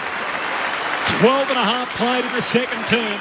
The reigning premiers starting to find their mojo. 4-5-29. Brisbane 3-4-22. D's by 7. Brett Delidio, Luke Ball. Well, you spoke about it, Paulie. A few warning signs starting to ring. A few warning bells. I like that. That was just a long, slow play. Long down to a contest, but then it was Spargo getting front and centre. His ability to pop it over. Neil Bullen doing what he does best, running back towards goal. That was a classy finish on the outside of the right boot. About 35-40 out. Just measured it beautifully, but it was the work early of Jackson just to be able to make that contest. Thought Harris Andrews had good position on him, but just did enough. Get it to ground, which is something that they probably struggled with in their forward half. Ben Brown hasn't quite been able to bring it to ground enough to get those little boys involved. So do that, and look what comes of it. Fantastic. A couple of really important players, isn't he, for them, Alex Neil Bullen? He's number 2 at the club for score involvements and hits the scoreboard himself too. Back in the middle, McStay and Wiedemann having a run in the ruck. McStay one down the tap, sliding in was Lyons. Picked up though by Petrarca, hand pass over his shoulder. Kadeem Coleman gathers at half back with Jared Berry almost run down. Now Payne's got an issue. Another tackle from Neil Bullen. Great second effort as it stuck to the chest of Starcevic, and the umpire will throw it up. Melbourne just with the 4A pressure forward have got it into the right forward pocket. This machine's just starting to roll for the Demons. Up it goes. McStay palms it down to McCluggage. Dispossessed. Spills to Payne. Kick smothered. Top of the defensive goal square for Brisbane. Andrews under the pump. Hand pass too hot for Starcevic. Starcevic has a second go. Kicks as he's being tackled. Spargo trying to bounce it through. It clips the post. Right forward pocket with a Dacos effort. But Melbourne's pressure has ramped right up. Brisbane under siege. Melbourne by 8 points. Coleman in looking for McCluggage. Fritsch brought it down. 1-2 with Pickett. Now it's Fritsch's turn to have a go at the Dacos magic. He dribbles it through left-hand side, through for a minor score. Melbourne all of a sudden leading by 9 points. Brisbane led by 13 in the first quarter. Melbourne with the last 3. Tim Hodges on the boundary.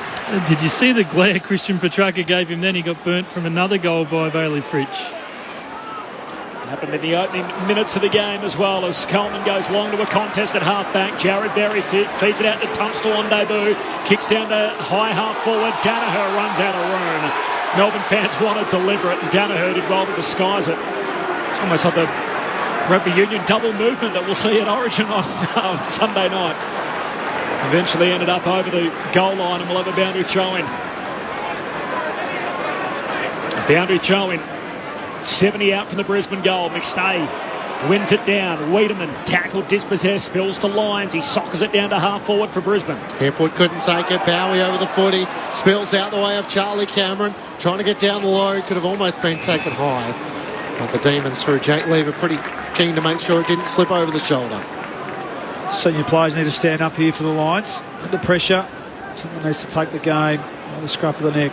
Wiedemann wins down the tap for Melbourne to Oliver. Spiralling as he's tackled, kicks into the middle of the ground. Pickett down to Sparrow. Hand pass to Oliver. On his knees with a hand pass out to Viney. Left half back. Spargo, the look away hand pass. That works. Although Pickett and Viney land in between them. McCluggage tries to knock it clear. Back to Viney though, Melbourne. Hand pass inboard to Oliver. Melbourne with space over the top to Petrarca. Gets the left half forward. Kicks inside 50. Fritsch on the lead.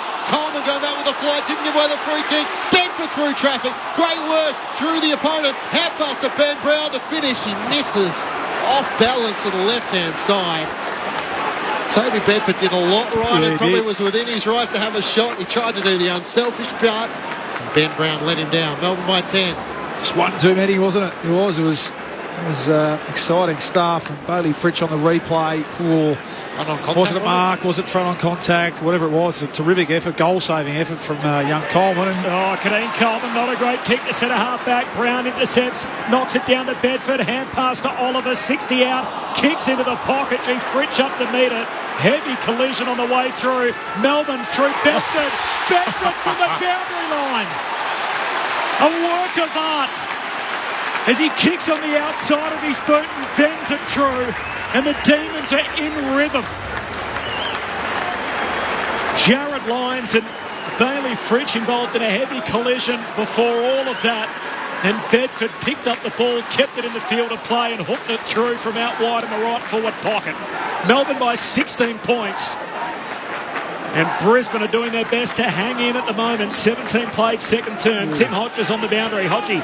Now, guys, help me. Is Jared Lyons? Is that? Yes. So he was shirt-fronted there, and Jared Berry went straight to him, and then Clayton Oliver went across to him. So he must have been making a noise, or they must have been worried about him. He has picked himself up. He does look very sore. He's coming to the bench, and he is in a bad way. Yeah, it was brave, wasn't it? Just went back with the flight, totally exposed. It was probably entitled to get a free kick too, because Fritsch almost withdrew from the marking contest to make contact with him, and I think he tried to protect himself. Yeah, once he was in the air, benefit of the doubt. We'll give him the benefit of the doubt on took it. the hands down, but hard to stop yourself when you're off the ground. Yep, sucking in the big ones. He's a tough play, tough boy, Jared Lyons. Contact right to the ribs or the lungs. Yeah, just hope there's no rib damage. Slowly making his way from the MCG. Toby Bedford just giving a nice reminder to Simon Goodwin, don't waste the sub vest on me. Hodgie, so Jared Lyons, well, he's as slow as they get. He is white as a ghost, guys, and I think he's close to vomiting, and the guy next to him has just pointed to his ribs, so it is a rib issue, so he's going to be seen on the bench.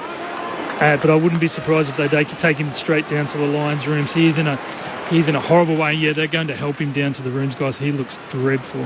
Melbourne by 16 points. Thanks, Hodgie. Jackson tries to break out of the middle. Tackle by McCluggage. Melbourne come up with it, though, through Viney. Kicks towards 50. In from the side. Answorth did well. Peeled off Cozzy Pickett and takes the intercepting mark in front of Sam Wiedemann. Melbourne by 16. Out to right half-back. Tunstall, the debutant, has it. Might be sternum and ribs that they're certainly looking at of Jared Lyons, who hasn't missed a game since joining Brisbane. What a story he's been. Tunstall kicking down the wing. Spills off hands of the pack that competed for it. Rayner at the drop. Hand pass to Robertson. His hand pass a turnover. Harms had it. He was met solidly by McCarthy. Let it go. Who crunched him and a ball up on the logo of the members' wing. It's just gone up a notch, hasn't it, Lids? Yep. A bit of intensity. Big hits. D's by 16. They've kicked the last 4 goals. Oliver from the stoppage. Hand pass to Jordan. Gives it to Salem. Kicks down to half forward. Wiedemann competes. No mark. Spills to Ainsworth. Hand pass to Tunstall. Pickett's got him holding the ball. And Keziah Pickett with a chase down tackle. And sore bodies everywhere. Now Marcus Adams slow to get up. Pickett inboard to Bowie. Short to Oliver. He's got players over the top, so he just dinks his kick into the path of Jordan. Coleman just holds him up. Prevents him from breaking clear at left half forward. And now Cam Rayner's come into the restricted zone. He probably wasn't impacting James Jordan, but it is that rule that... Yeah, you've got to go the other way. Yeah, would frustrate supporter groups of the opposition side who gives away the free kick. Yeah, lack of awareness. I think that one's okay as the rule stands. The Melbourne player was back off his mark too, so that's a real giveaway, isn't it? Does it justify a shot on goal? That's not a penalty? That's a broader question, isn't it? I think with this rule that the penalty usually far outweighs the crime, but got to be alert. He's got a goal already, James Jordan. So just about from the top of the goal square, a chance for his second and Melbourne's 5th on the trot. And the Demons are rolling. They extended out to a 22-point lead, the biggest lead of the match so far. 6-8-44 to Brisbane, 3-4-22. So the Demons with 4 goals to none in this second quarter. Tim Hodges on the boundary. Yeah, so Marcus Adams has come off with, it looks like the right shoulder. The problem for him is that both doctors are down in the rooms with Jared Lyons, so he's had the physio dealing with him. I'm sitting right behind the paramedics guys, so if they're required to take Jared Lyons to hospital, we'll know straight away. and Calamachi has been told to prepare to come on the ground. So I don't think they think that Lyons is coming back. Yeah, brave man that suggested he would be coming back after that hit. He looked in a lot of pain. 84th consecutive game tonight for Jared Lyons. And Marcus Adams, by the way, it's a bit different Brisbane to Melbourne. I saw him pre-game in his Birkenstocks and shorts on the ground. It's 10 degrees. Unbelievable. And the ball up, little kick forward here from McCluggage. Gets the centre break for Brisbane. Hipwood out to meet it. Can't take it clean. Spills to Harms. And now Pack forms around him in a hurry and a ball up. Still inside the centre square. Goes without saying, they just need to find a way to hit the scoreboard here, the Lions. Play the game in their front 50.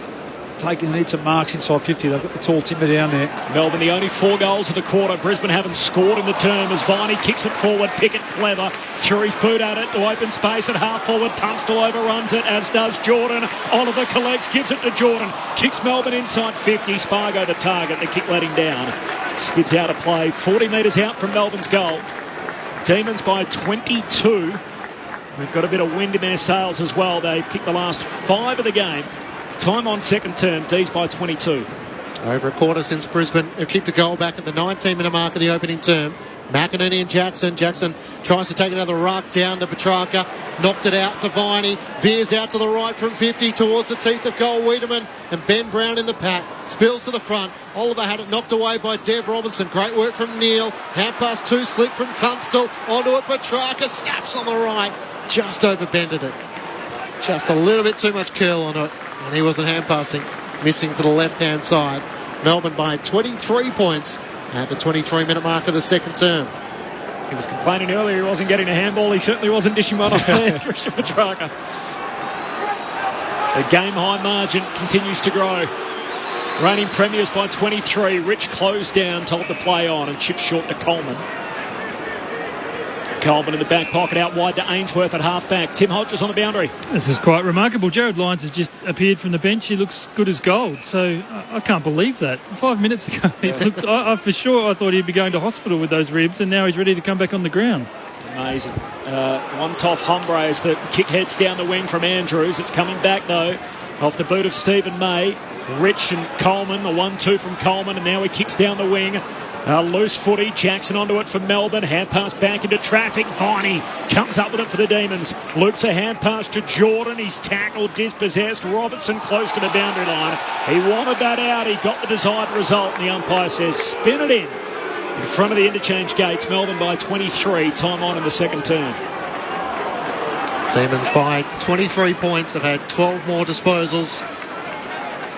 They've had 3 more inside 50s, but the Lions have failed to kick a goal as McInerney down to Neil. Ran into a dead end as Jackson laid the tackle and intent on making his presence known as well. Found their mojo a bit, haven't they, the Demons? Lions have got to get more out of their forwards. Haven't touched the footy at all this quarter. Neil was off balance, so the tackle wasn't over the shoulder. McInerney tried to take another ruck. Melbourne pinch it. Petrarca 1-2 with Jackson. Driving kick. Brown and Andrews. It clears them. Can it go through? No. Misses to the left-hand side. Melbourne by 24 points at the 25-minute mark of the second term. Lachie Neale, just the 2 disposals in the quarter. Yeah, Harms is doing a good job. He's certainly restricting his space, cutting down all uncontested footy, Lachie Neale. He'd be getting a bit frustrated by now. Rich to Kitty Coleman on the kick out. Coleman goes out wide to Jared Berry, who marks at half-back. Short kick to Andrews. Up over halfway. That's not it. He turns it over. And May takes the intercept mark. He too misses his target, trying to cut back inboard. Rayner onto it for Brisbane. High half forward, looks inside 50, and Robinson takes the mark for Brisbane. 35 out directly in front. And Stephen May just puts up his hand to apologise, almost like he's pulled in on someone in traffic. Sorry, Cork. The kid was on inside 50 by himself, and he still was. But Mitch Robinson's put up the hand and said, no, I realise that someone needs to take a moment here and go back and kick the goal. Hasn't had a great day in terms of hands on the footy, but he can really have an impact on the game here, Mitch. Mitch Robinson, just his second kick of the night. It's a goal, and it stops the bleeding. They snap the run of 5 consecutive Demon goals at the other end.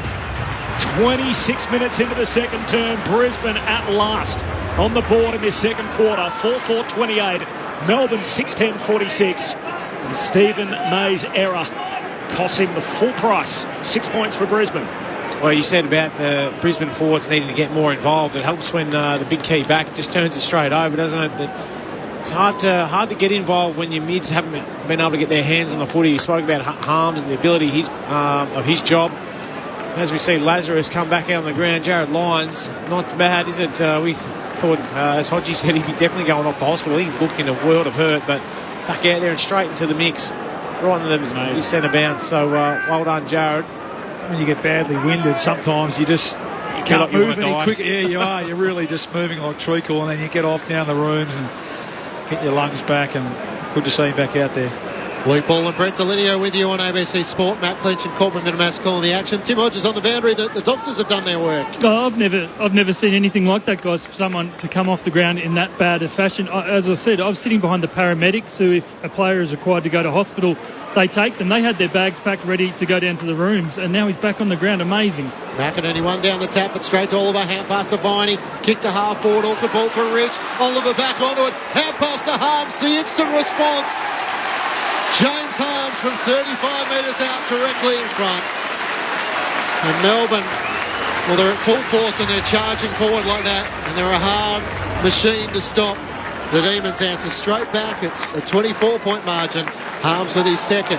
7-10-52 to the Lions. 4-4-28. 28 minutes gone. Second term on ABC Sport. What a bonus when you can keep almost the best midfielder in the competition to a pretty quiet first half, 10 possessions, and a lot of those under real pressure. Age-old trick though, to sneak off forward after Harmsy's kicked a goal. I would have done that real too. Experience there. Yeah, but it's a bonus, isn't it? He's certainly done his job, James Harms, and be able to sneak forward. Just looking at the replay, no, he was certainly on him at the bounce, Lockie, and he pushed forward well, didn't he? He just saw the moment to get a split on his opponent and stayed involved in the contest and ran it into an open goal. So terrific return. I think that's when he plays his best footy, Harms, Lids, when he has an opponent, has a reference point. Melbourne by 4 goals. Jackson palms it down straight to McCluggage. Slips over, lost it. Viney for Melbourne. Hand pass to Jackson. Sends it to centre half forward. Neil Bullen locked up by Coleman. Great tackle. Got a kick away off his backside. Jackson bowled over. Picked up by Starcevic. He's tackled, taken to ground. And a ball up centre half forward for the D's.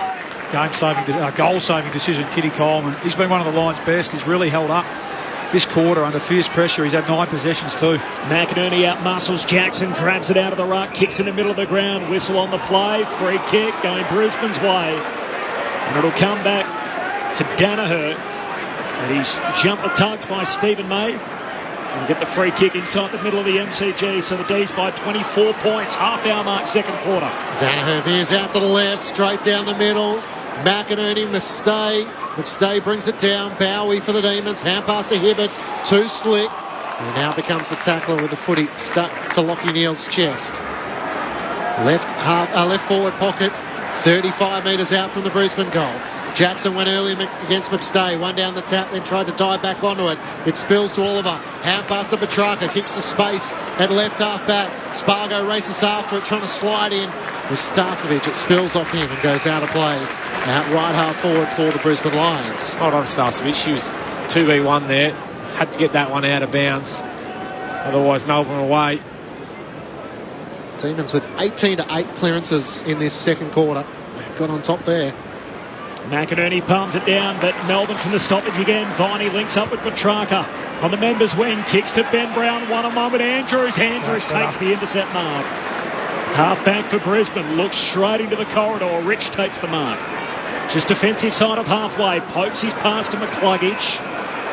Mark still inside the centre square. Mitch Robinson flapping his arms at half forward. Kick goes straight down the pipe.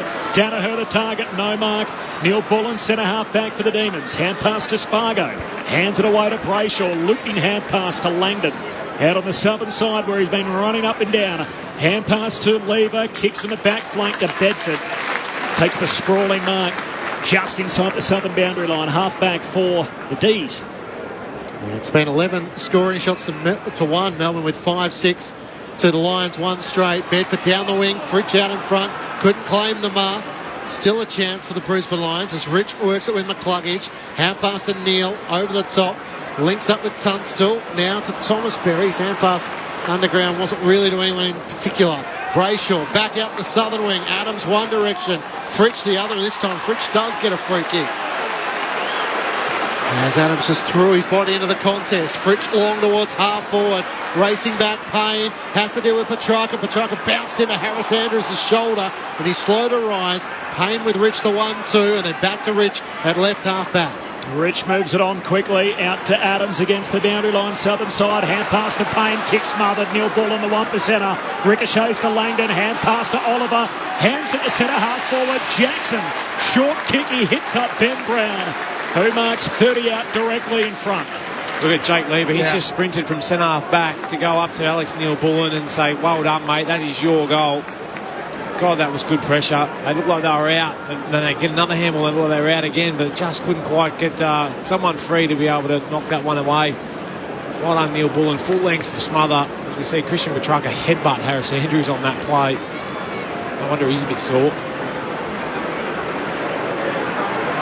Any trots. Ben Brown on the long approach from true centre half forward. Finger in the air before it goes through. Another one for Ben Brown. And this Melbourne machine is humming in this second quarter. The Demons by 5 goals neat. 8-10 to 4-4.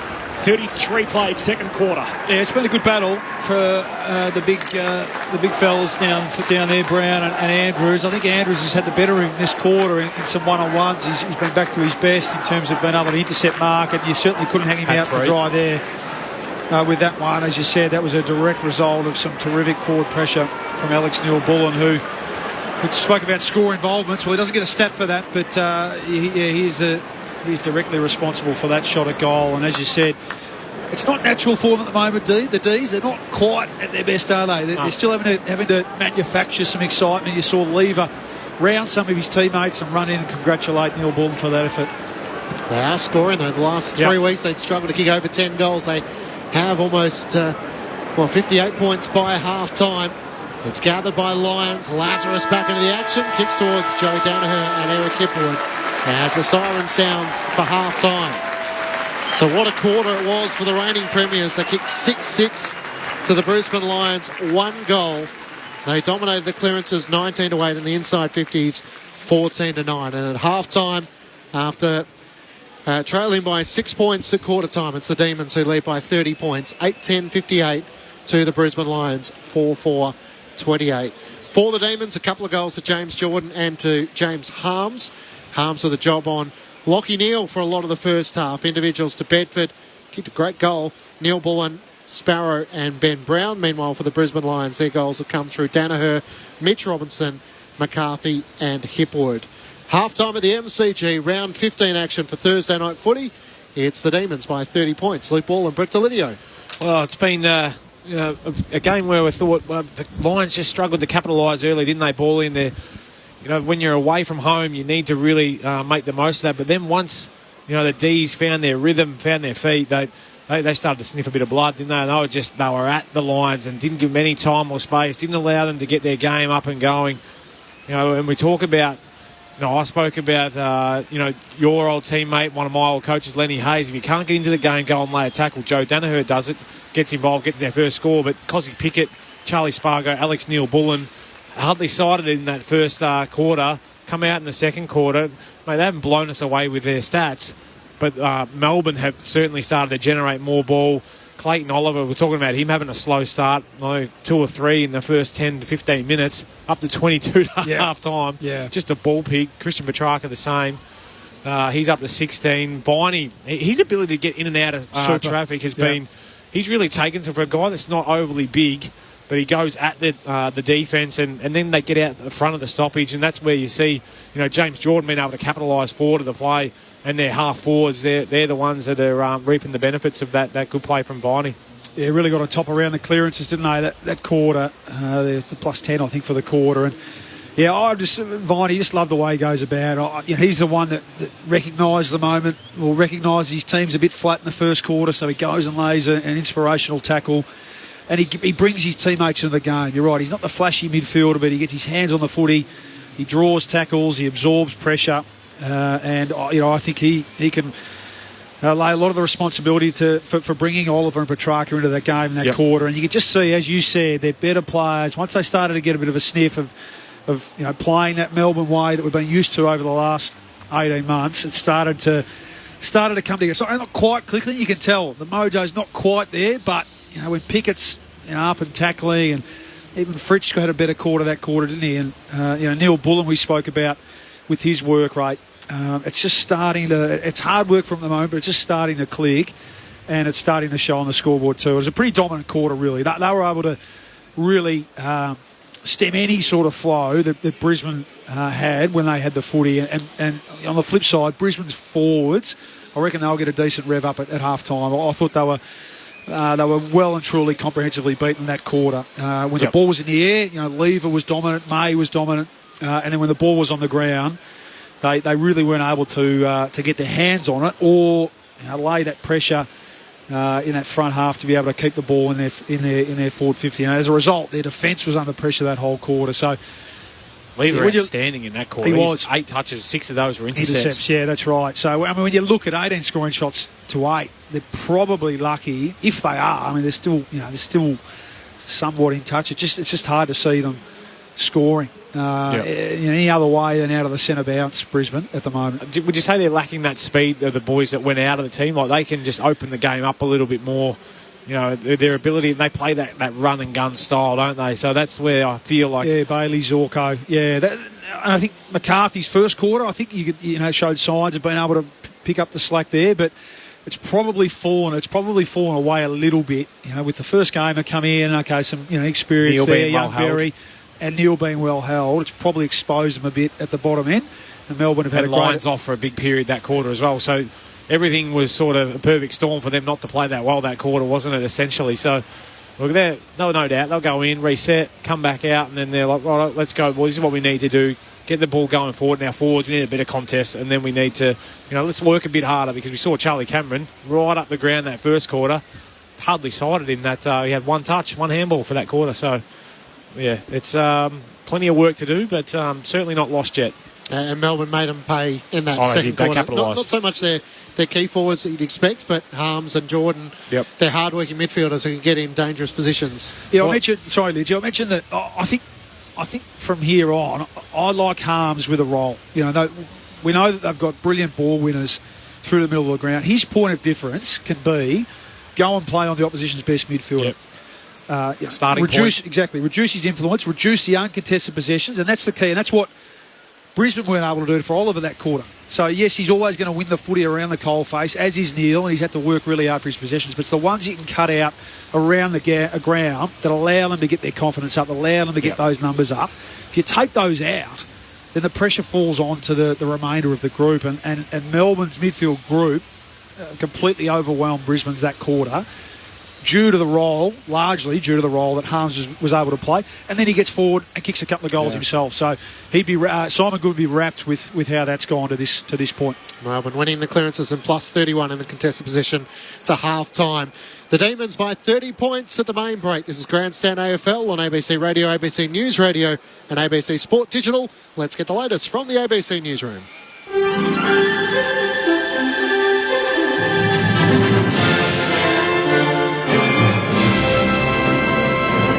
ABC News with Glenn Lauder. The Prime Minister Anthony Albanese has confirmed he'll meet the French President face-to-face for the first time next week to begin repairing Australia's relationship with France.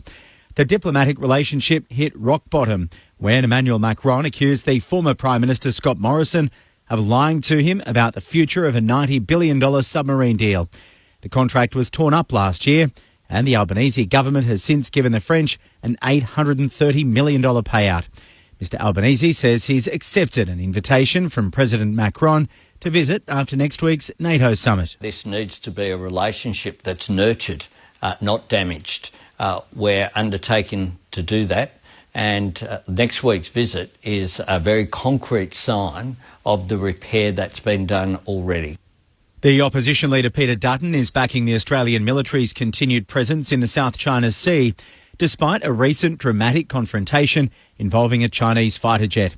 The ABC's revealed a second RAAF surveillance plane was dispatched to the disputed region last month within hours of another aircraft being intercepted by the People's Liberation Army. Mr Dutton, who until last month was the Defence Minister, says the surveillance flights are based on intelligence and are conducted according to international law. It's very important for particularly the northern approaches and gathering that intelligence, putting in place the protections to our north. All of that's common sense, and I strongly support the work of the RAF. A landmark report into sexual assaults and harassment within West Australia's fly-in, fly-out mining industry has been tabled in State Parliament. Titled Enough is Enough, the report makes 24 recommendations, particularly related to improving reporting opportunities and on-site training. The report includes stories of victims, including one who says that she was knocked unconscious in her accommodation and woke to find her jeans and underpants around her ankles. The inquiry's chair, the Deputy Opposition Leader in WA, Libby Metham, has told Parliament the scale of the problem is shocking. This represents a failure of the industry to protect its workers and raises real questions about why government was not better across this safety issue.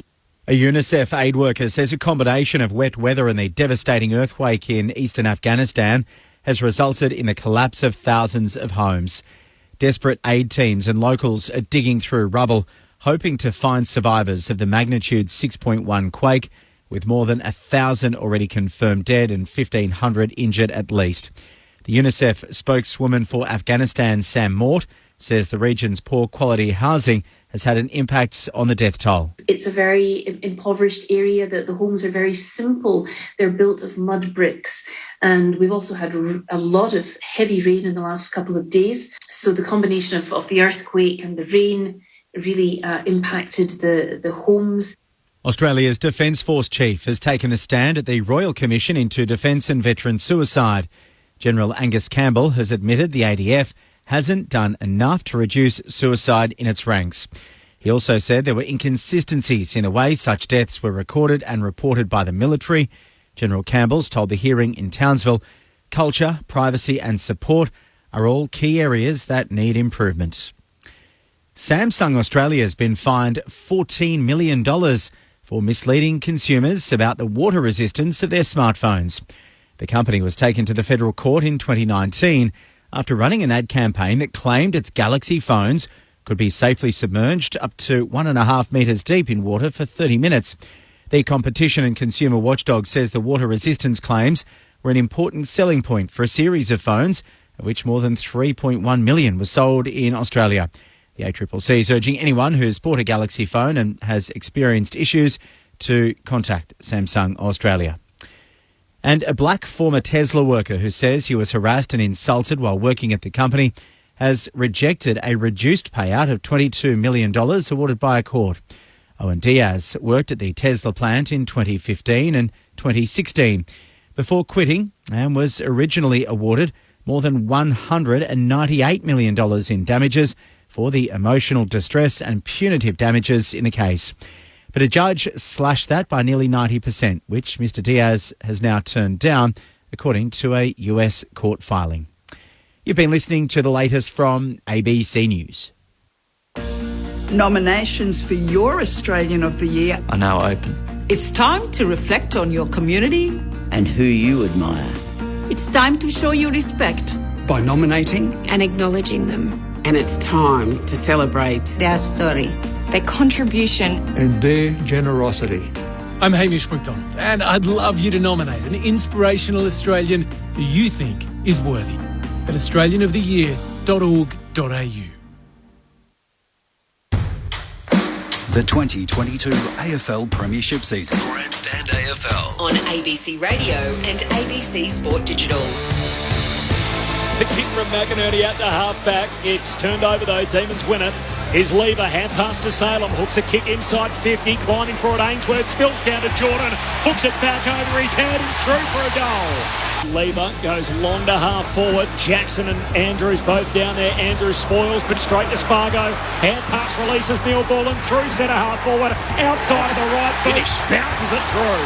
Brown intercepts, knocks it down to Bedford, hand pass to Oliver, 60 out, kicks into the pocket, G. Fritsch up to meet it. Heavy collision on the way through. Melbourne through Bedford. Bedford from the boundary line. A work of art. McInerney one down the tap, but straight to Oliver. Hand pass to Viney. Kick to half forward. Awkward ball for Ridge. Oliver back onto it. Hand pass to Harms. The instant response. James Harms from 35 metres out, directly in front. This is the 2022 AFL Premiership season. On ABC Radio and ABC Sport Digital. The Demons with a 6-goal second quarter to open up a 30-point advantage at the main break. 8-10-58 to the Brisbane Lions. 4-4-28 after the Lions led by 6 points at quarter time. Matt Clinch alongside Corbin Middlemass calling the action. Brett Delidio and Luke Ball are your experts, with Tim Hodges down on the boundary. Henry on the SMS 0437 774 774. The demise of Melbourne might have been greatly over-exaggerated. So a few of the Melbourne fans thinking that maybe they're starting to turn the corner. Marcus wants to know from South Melbourne. He's cooking 2 bits of flake and some chips for dinner. Okay. Are there any sides you guys didn't play at the MCG? That's a bit of a memory test. I saw that text come through earlier, and I've been thinking, I think I played every team at the MCG. Well, it was our home deck. Playing for the Tigers, yep. Well, yeah, I would imagine. Yeah, Collingwood would have played Sydney a fair bit up at the Olympic Stadium during that's the a good period. one. They probably Yeah, didn't play the Swans I was only there for 5 years. Yeah, I'm sure we played. I played every team, though, because I got to play the Tigers here once with the Giants. It did seem like Sydney. Yeah, I mean, everyone used to say that Collingwood would never travel, but the one place we used to seem to go every year was Sydney. Didn't you play Sydney in a prelim here? For St Kilda. Yeah. Yeah, yes. No, I was talking Collingwood might have played Sydney here. Sorry. Because they played when they had the wacky buys, and they'd always play the second week. But you would have played every team here. Played Sydney 2 years in a row in a final here. Yeah. 04-05. Yeah. Goose Maguire game. That's right. Murray Hall. So I reckon I only ever played the Dogs here once. We used to always play them at Docklands. Yep. So there you go, Marcus. We think they played against everyone. And Rory in Reservoir, love your commentary as a Pies fan. Thanks for mentioning that game against the Lions in 2014. Memories of that game make me physically sick. That was one of the worst games I've ever attended. The injury toll that night was horrendous. Do you remember that? What round was it? No, I blocked out most of that year. It was my last year. Got me out of it. Round 21. Round 21. Okay, so it was my second or third last game. Yeah, there you go. And we just missed out on the finals. Yeah. But I think the biggest stat from that game is the ABC, ex-ABC's very own Logie winning superstar Tony Armstrong. Yeah. Jeez, hasn't he gone on in leaps and bounds since doing Saturday nights with us? That might have been his last game as well. So there you go. The teams have lobbed in for the rest of the weekend. So Dustin Martin will be there for the Tigers, but Patrick Dangerfield won't be. Gary Rowan, Max Holmes, Jack Henry all come in. Kane Lambert and Trent Cotchin are also out for the Tigers. What's Kane out with? He is out with, well, it doesn't actually say collarbone for Cotchin. Obviously bolted a hamstring. Let me try and slide Imagine through. to be something to do with his hip again. I would have thought. Yeah, can't get a run, can he? Nah. You've asked me one out of order here. Sorry, so mate. now I'm trying to scroll through the teams. Sorry, mate. It actually just says injured. It's no good to either of us, is it? No, it isn't. Tomorrow night, no Tim English for the Western Bulldogs. Taylor Duray obviously out. Cody Waitman's been named, so that would be a good turnaround with that elbow injury. Obviously, it's stable. It's come good pretty quick, which is good. Impey, Mitch Lewis, Connor McDonald, James Warple will come back in for the Hawks. Chad Wingard out, Sam Frost with a knee injury, Cole Hardigan as well, and Will Day out with health and safety protocols. The Bombers, I know Corby will have this one close to his heart, with Snelling and Langford coming back in, but no McGrath. Phillips has been managed and Stewart is out. Will Snelling's been out with a dreaded calf for the whole year. Important player for them. He is. He's a good end. So is Langford. The Eagles get back Kelly and Ryan, but they lose McGovern with the ribs and Sheed with a shin injury. So couple back, couple out. And no Parish for the Bombers. And so no Parish for the Bombers. Pull up with that Corb Nervous? half, so he's missing 2 in a row. Nervous, Corb? Oh, I would be. I think the Eagles have just turned a little corner. They should be favourites, West Coast, surely. The pressure's on them. Oh, okay. Underdog tag. I like that. Well done. I think the Bombers might be a one-night show. 1 and 13, they should be favourites. Fair enough. They're at home. They're going to win one eventually. They're going to win number 2 eventually, aren't they? Yeah, 100%. The Blues bring in the reinforcements once more, so looking forward to that game on Saturday with Kemp and Honey coming in for Durden. And Jack Martin's out with a calf injury, so the Dockers at just about full strength in their forward 50 with Taberner, Henry, Frederick coming back in, but they lose Akers, Swakowski and Walters, so a couple in for a couple out. We ran through Geelong and Richmond. Interesting part for the Saints is Jack Steele comes back in, but they lose Brad Hill through personal reasons. Jack Higgins has been dropped and Paddy Wright has been managed. Jack Higgins dropped? Yeah, Hickey coming in for Laddams. Okay. Yeah, that's interesting. That's, big games everywhere, aren't they? Bit of a statement from the Saints around their pressure. What are they like? 38 tackles against they were terrible last week. Yeah, the Bombers? They were. Yep. Yeah, they were. And we're going to have occasion. The Bradley Hill one's big. So he hasn't missed a game since joining St Kilda until now. And him and Ryder. And we talk all the time about the Ryder and Marshall combo. And obviously that's disrupted with Paddy missing. And the other good father-son storyline that's going to continue on is we're going to have another Archer playing in the AFL lineup. So one of 6 changes that Glenn Archer's son comes in to make his debut and got the phone call from his dad. So Jackson Archer, number 34, comes in to make his debut for the Roo Boys who take on Adelaide. So winning time is any time. That's good. So if David Noble could get one, that would take a little bit of the pressure off them at Arden Street. You would think that those videos ringing to tell your parents that they would get tired after a while, that they don't. They're great. They absolutely don't. And to see the one today with a little bit extra on the Jackson one today, wasn't there? With brilliant. The old hard man. Just choking back a tear. It was fantastic. Did you have a dart? No. Arch loves a dart. You might have just finished one. The other one on he's on camera. Put it down. The other one in the extended ins is T. Schofield for Port Adelaide. Yes. So Taj, the young boy of Jared Schofield, of course, premiership player with Port Adelaide. Just squads at this stage, obviously, given the Sunday games. But he's been an emergency once before. Yeah, and he and the Burgoynes have both been thereabouts. Peter Burgoyne's son. So it is a great rule. You're a sport. Does it happen in any other sport anywhere around the world? Not the answer is no. Yeah. I think, on the top of my head, no. Yeah. There's no.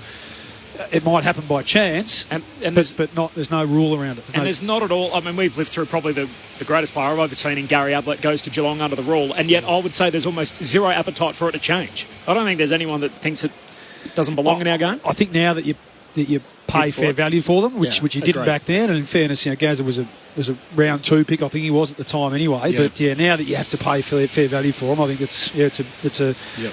Hopefully it's there forever. It's a great rule. We always want to whinge about academies or something. I feel like that whole draft system, the way they've got it at the moment, is about as good as it can be. With the waiting for points and, as you said, happening to bid up if you want someone that's either an academy or a father-son. Inside the top 40 now. Makes a lot of sense. Yeah. Players have made their way back out on the MCG, so a bumper weekend in the AFL. Don't forget, of course, State of Origin on Sunday night, Game 2. You'll hear it on ABC Radio and ABC Sport Digital. Demons by 30 points against the Brisbane Lions. Into the second half with Corby. They kicked 6-1 in that second term. The D's, the reigning premiers, by 5 goals as Jackson leaps up in the middle, palms it down to Viney, kicks to the top of the goal square, but Brown trailing Andrews, who takes the intercept mark for Brisbane. And full back, he goes long with the ruckman on the wing. McInerney with the one-hander. And beside as the big fella trots back and then decides to kick down to half forward. Petty up to meet it. Jackson in from the side, throws himself in front of the pack and pulls down the mark. Big night for him. Luke Jackson going it alone in the absence of Max Gawn. Just the second time in his career he's played without Max as he kicks down the wing. Brown was the target, spills to Harms. Harms tackled, lost it. Andrews for Brisbane. He now pulled to ground by Harms. And a ball up here on the wing. Bit lucky there, Harms. He looked to just drop the footy. Good battle in this ruck. Continues. McInerney and Jackson. On the members' wing, Jackson wins down the tap into the path of Petrarca, but getting in was Lyons. It was cleaned up in the second quarter, but it's okay to resume. McCluggage tries to link up with McInerney, but Viney for the Demons. Hand pass missed. Harms.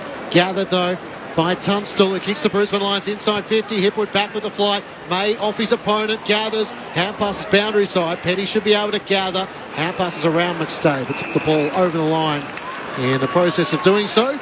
And a throw in 40 metres out from the Brisbane Lions goal. Barrel from the first game there. Ended up covering 60-65 metres, I think. So they get a forward stoppage, the Lions. They need to score here. Just the one goal in that second quarter. Jackson beautifully down to Viney. Hand pass pinch though. Lockie Neal kicks towards the teeth of goal. May got rid of Danaher on the last line. Hipwood lays the tackle and he fumbles it through for a minor score. Melbourne by 29. 2 minutes gone. Third term on ABC Sport. Hasn't played Stephen May since he was knocked out in round 11 against the Dockers. He's looked like he's got a little bit of rust on him tonight in his return. Melbourne by 29 points, and May goes on a stroll from the kick-out. Long drop punt to the wing. Whacked on the way through by Adams. Loose footy in front of the logo. Jackson clever. Palms it down to Pickett. He socks it back to Jackson. Hand pass to Viney. Kicks down to half forward. Race on.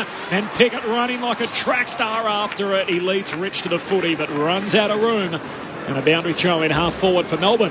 Again, that was Jack Viney, his ability to get the ball forward and out in the front. We had Petrarca and Pickett running onto that. Just couldn't keep it in. Toss back into play. McInerney sets himself in front of Jackson. Jackson uses his body to win the tap. Down to Oliver. Hand pass to Harms. Squeezes the kick into the left forward pocket. It's too wide for Ben Brown. And out of bounds on the full.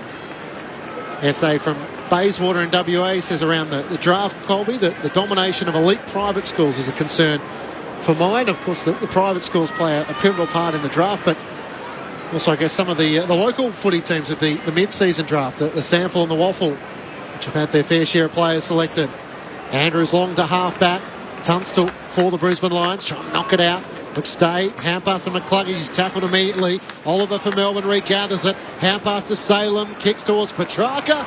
Doubling back, the mark is taken by Jack Payne, showing good balance to take the mark. Payne in just his 4th game of the year, his first since round 10, out of Noosa, which is just a northern suburb of Melbourne, as he kicks along down the line and Jackson knocks it out of play. A boundary throw-in on the wing. Melbourne right there. Yeah, Melbourne by 29 points. I am being facetious for people out there, of There'll course. be a few up there this week, Corp. School holidays. Sorry, next week. Every Melbourneian you run into feels like they had the Noosa. They've got a holiday in the middle of the year. It's always Noosa. Part of the Brisbane Academy, Jack Payne from the boundary throwing on the wing. It clean bowls everyone. Skids through to McCarthy. Kick smothered. Nice work, Salem. Ricochets to Rich. He tumbles a kick to half forward and Cameron marks. In front of Hibbert. 55 metres out. Danaher trotting through with Petty for company. The kick looking for Danaher goes over his head. And May just knocks it onto his boot inadvertently, and it's out on the full. Oh, gee, that is unlucky as May went to ground. I reckon he's paid a throw. I think he thought he sort of flicked it. Was trying to get over the line. Was it off the foot? Yeah. The umpire Nick Foot was right there, so he had a good view of it. Away, it's a free kick for Brisbane, and Hipwood's turned it over. Kick to the top of the goal square, and Oliver takes the intercept mark. So it was deliberate, was it? Yeah. Not out on the full. Just the second kick for Eric Hipwood of the match. Resolve long out of defence, up towards Fritsch. Andrews in front, spoils it down. Harms' hand pass looking for Spargo, I should say. Sliding in was Starcevic. Sparrow's got him. Umpire says holding the ball. He might have thought he was across the line. By the time the whistle finally came. Charlie Spargo has it at right half back for the Demons. Short to Jordan, not 15.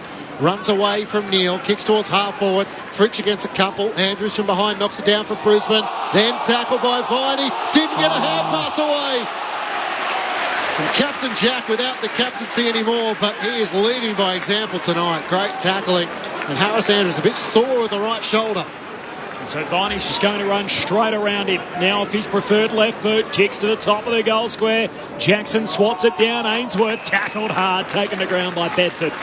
The ball up, 30 out from the Melbourne goal. Tim Hodges on the boundary. Corbin, this doesn't look good for Harris Andrews. Yeah, he knew straight away he'd done something with that right shoulder. I'm not sure if you caught that on the microphone. He's not a happy man as he hits the bench, and both doctors going to him for that right shoulder. Brisbane trying to work it out of the defensive 50. The kick from Ainsworth's chopped off. And Harms has got it high half forward.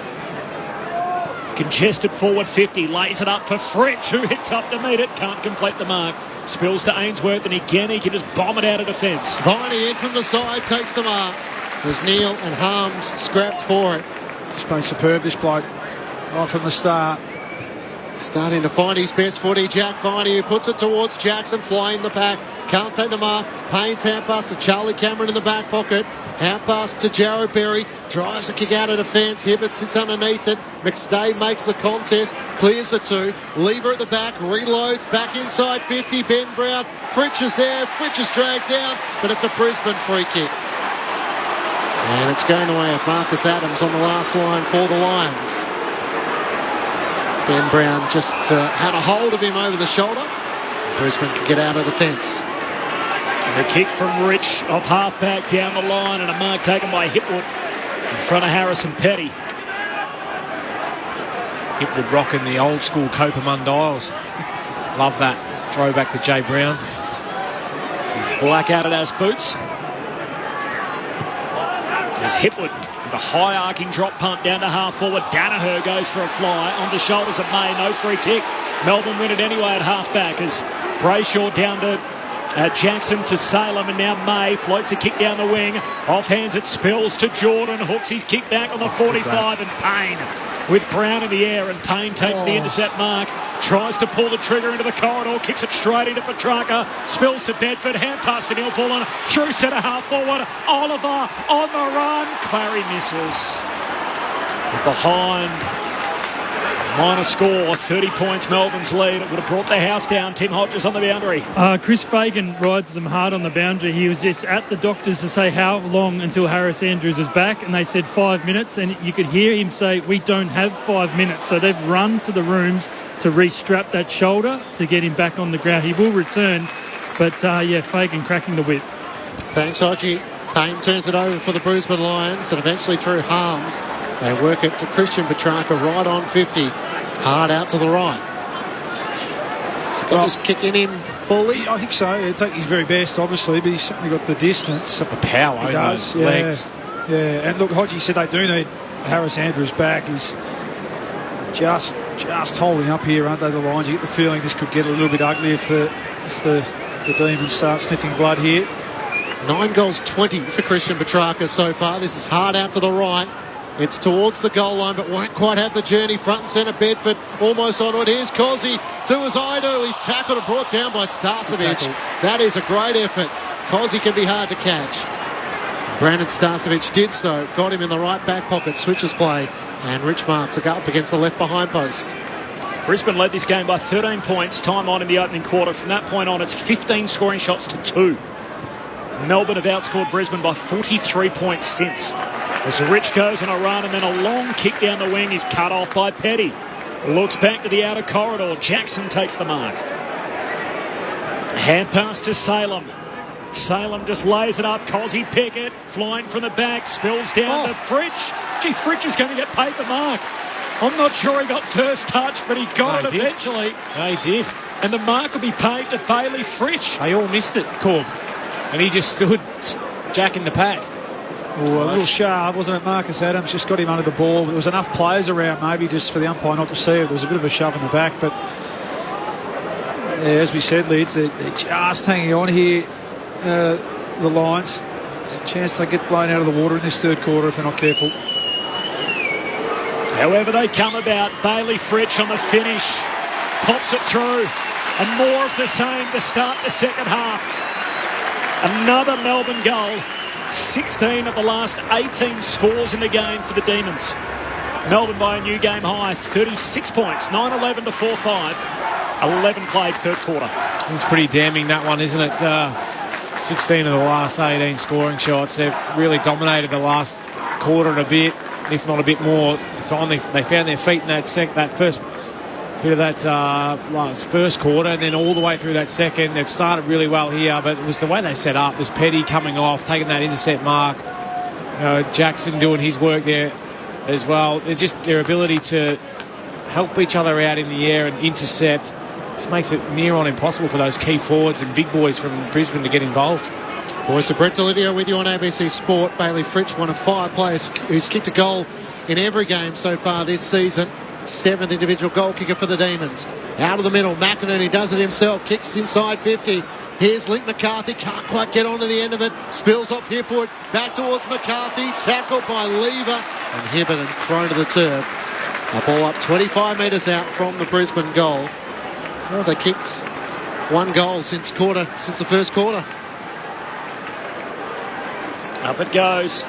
Wiedemann palms it down. Here's Robinson as he's been tackled. Hand pass ends up with Oliver. Clears defensive 50, and Payne gets in front of Ben Brown to take the mark. 60 out for Brisbane. There's plenty of players inside Brisbane's forward 50, and he says, I'm just going to kick it long to the pocket. Over the back comes Stephen May. Puts his fist through it and thumps it into the fence. A boundary throw in forward pocket for Brisbane. He hasn't been back to his best, has he? But he, again, obvious statement, he does make a difference with him down there, doesn't he? You can just tell Lever's walking taller, Petty's better, Hibbert's better. Noticeably, about 4 or 5 players went to him and gave him plenty of encouragement. Stephen May from the throw-in. Melbourne regather it through Oliver. Hand pass to Jordan, to Harms, around the boundary line. Down low for Ben Brown. Couldn't get his fingers underneath it. And his hand pass is knocked out of play by Daniel Rich. There's questions about whether he'd have to win back the trust and the faith of his teammates, but I think Melbourne know, both players and supporters, that they're a far better team with him out there. And Jake Lever, the Melbourne system in defence. Thrown back in. Wiedemann wins down the tap against McInerney. Viney tries to knock it on. Sparrow taps it to Petrarca, to Wiedemann, back to Jordan on the wing. Drives it long towards Ben Brown. Payne tries to make body contact. In from the side is Starcevic. He spoils it out of play for a boundary throw in. Right half forward for the Demons, who lead by 36 points. The D's are rocking their pink socks tonight. It's the BCNA game, the first one that we've had in a couple of years, with the Pink Ladies set up outside at Yarra Park.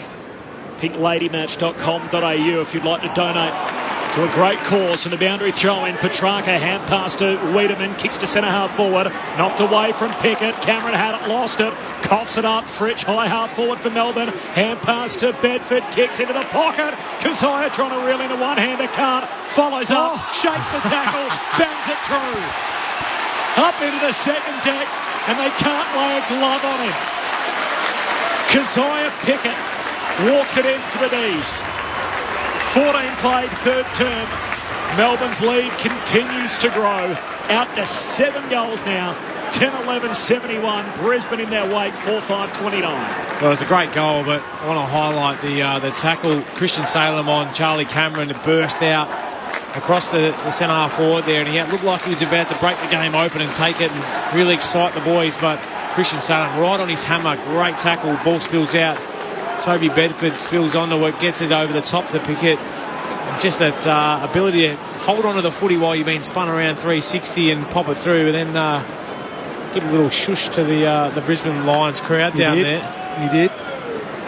Wonder if we're going to make a big song and dance about that. Charlie Cameron will be disappointed with that one. Grew up playing rugby league and rugby union. Couldn't stick his tackle on Cozzy, who spun in and kicked the goal. Back in the middle, Wiedemann up against McStay. McStay wins down the tap. A chance for Petrarca trying to knock it on to Oliver. Hand pass to Viney, dodging and weaving. Hand pass back to Wiedemann. Back to Viney, trying to get back onto his left-hand side. Kicks inside 50. Hangs in the air for Ben Brown. He's up, can't take it to its highest point. He jams it back on its boot. Bouncing towards the goal mouth, but it's offline. And in the end, Starcevic is happy to see it go out of play for a boundary throw-in. Up against the right behind post. Melbourne deep in attack, leading by 42 points. It's dominating, aren't they? All facets of the game at the moment. Centre bounces. A lot of broken tackles out there for the Lions this quarter. 9 of the last 10 goals for the Demons for the boundary throw-in. Bedford, bottom of the pack, comes out to Oliver. He just pushes it out, top of the goal square. Fritsch to Neil Bullen. Misses. Caught a bit of the post on the way through, and a minor score for Alex Neil Bullen.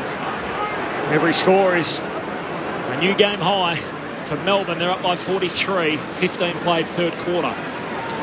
Tim Hodges on the boundary. Has Harris Andrews got the green light, do you think?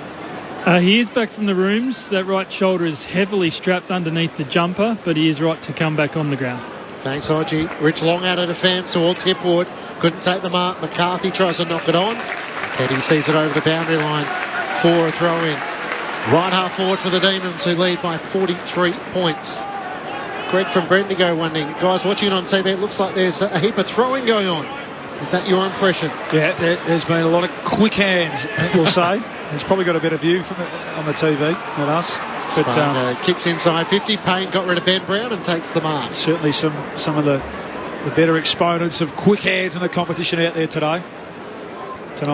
Payne out of the defensive 50. McStay with a pack mark on the wing. We just haven't seen enough of it, have we, since that first quarter? Their aerial presence hasn't been there at all the Lions. All over the ground. Goes laterally to Coleman. Coleman chips it to McCluggage. Melbourne by 43. McCluggage straight down the pipe to Robertson. Takes the mark. The West Australian and the 20-year-old pulls up. Hand pass away to McCluggage, who wants to go. Hurried kick forward. Brayshaw and McCarthy out to meet it. Beats them both. Lyons sockers it to the top of the goal square. Petty sliding in. Lyons has a second go. He's tackled, lost it. Close to the boundary line. And Brayshaw happy to go out with the defender over the boundary line. A throw in forward pocket for Brisbane. Tim Hodges keeping an eye on the Brisbane bench. So Harris Andrews is back on the ground, which is good for the Lions. And the only problem, Daniel Rich is now off. He's in the hands of the doctor. It's a right shin problem for the Star Lion. Jackson against Danaher. Jackson one down the tap. Rayner laid the tackle on Spargo. The ball spills clear to Oliver. Kicks to Bedford, who tumbling takes the mark inside the defensive 50 at left half back. Looks up onto the wing. Kicks out in front of Cozzy Pickett. Chase after that, and he'll do just that. Taps it away from Answorth and then socks it off the ground. It might work as well. Out in front of Sparrow, who breaks the tackle of Kadeen Coleman. Kicks inside 50, and Wiedemann takes the mark. It wasn't all that pretty from Melbourne, but geez, they made it work. Nah, it's the D's, though, of last year, isn't it? Just forward footy. Doesn't have to be pretty. Get the ball forward, speed, that's right. Pickett's got better as the game's gone on. Wayne Wiedemann. Wasn't it? Yeah, the big kick, the big soccer-style kick off the ground. Get the ball forward, and their forwards were releasing hard from half-back. Be good tonight too, Wiedemann. Sam Wiedemann gets his opportunity out of necessity. Out to the left. He kicks from just inside 50. Drags it left and misses to the minor side. 44 points. Melbourne's lead at the 18-minute mark of the third term. Brisbane Lions have kicked just one goal since they kicked, 3 of the opening 4 goals of the match. 9 goals, 10 to 1-1. After Brisbane led it by 13 points. Amazing. 19 scoring shots to 2. Long kick from Starcevic. Out to half-back. Lever thumps it forward again for Melbourne. Jared Berry there for the Lions. Hand pass to McCluggage. Got a kick away. Triples 5 metres forward. Jackson off his knees. Hand pass to Viney. Took 2 on. Hand pass to Neil Bullen. As he's being tackled, shoots from 50 out. It bounces on the line. Trying to get boot the ball. Wiedemann can't do so. And in the end, ushers it through for a behind. Is that a fresh area, has he? I think he tried to let it bounce through. And as he tried to get it back onto his boot, he tried to drop it onto his back heel. Did it get onto the back heel? Watch this.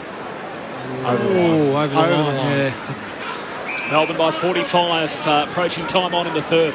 Coleman out of defence to left half back. Jared Berry takes them up. So Melbourne with 2-4 to the Brisbane Lions, 1 behind in this third term. As Berry looks long down the members' wing. McInerney sets himself. He'll fly against Jackson and May. Neil front and centre. Hand pass to McCluggage. Kicks towards half forward. Bowie in from the side.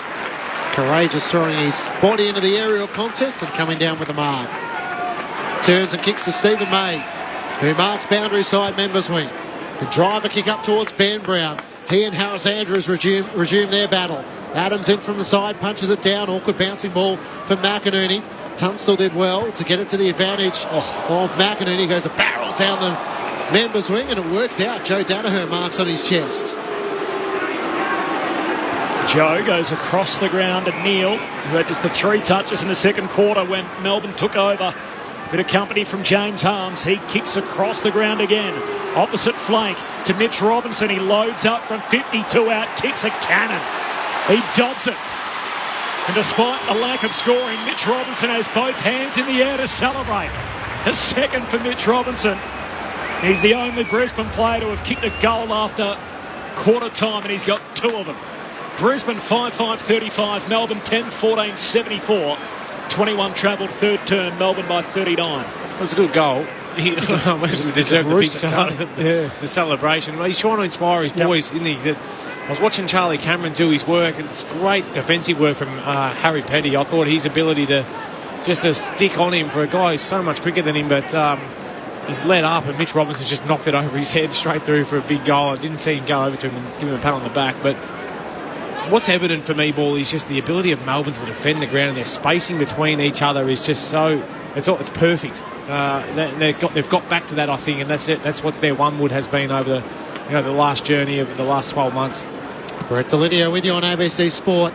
Back in the middle, McInerney wins down the tap. Charging onto a Bowie off the back of the square. Couldn't take the footy. Lions with a hand pass to McInerney, to McCluggage, takes a bounce, gets to 50. Is he within range? He has a flying shot, but it's out to the left.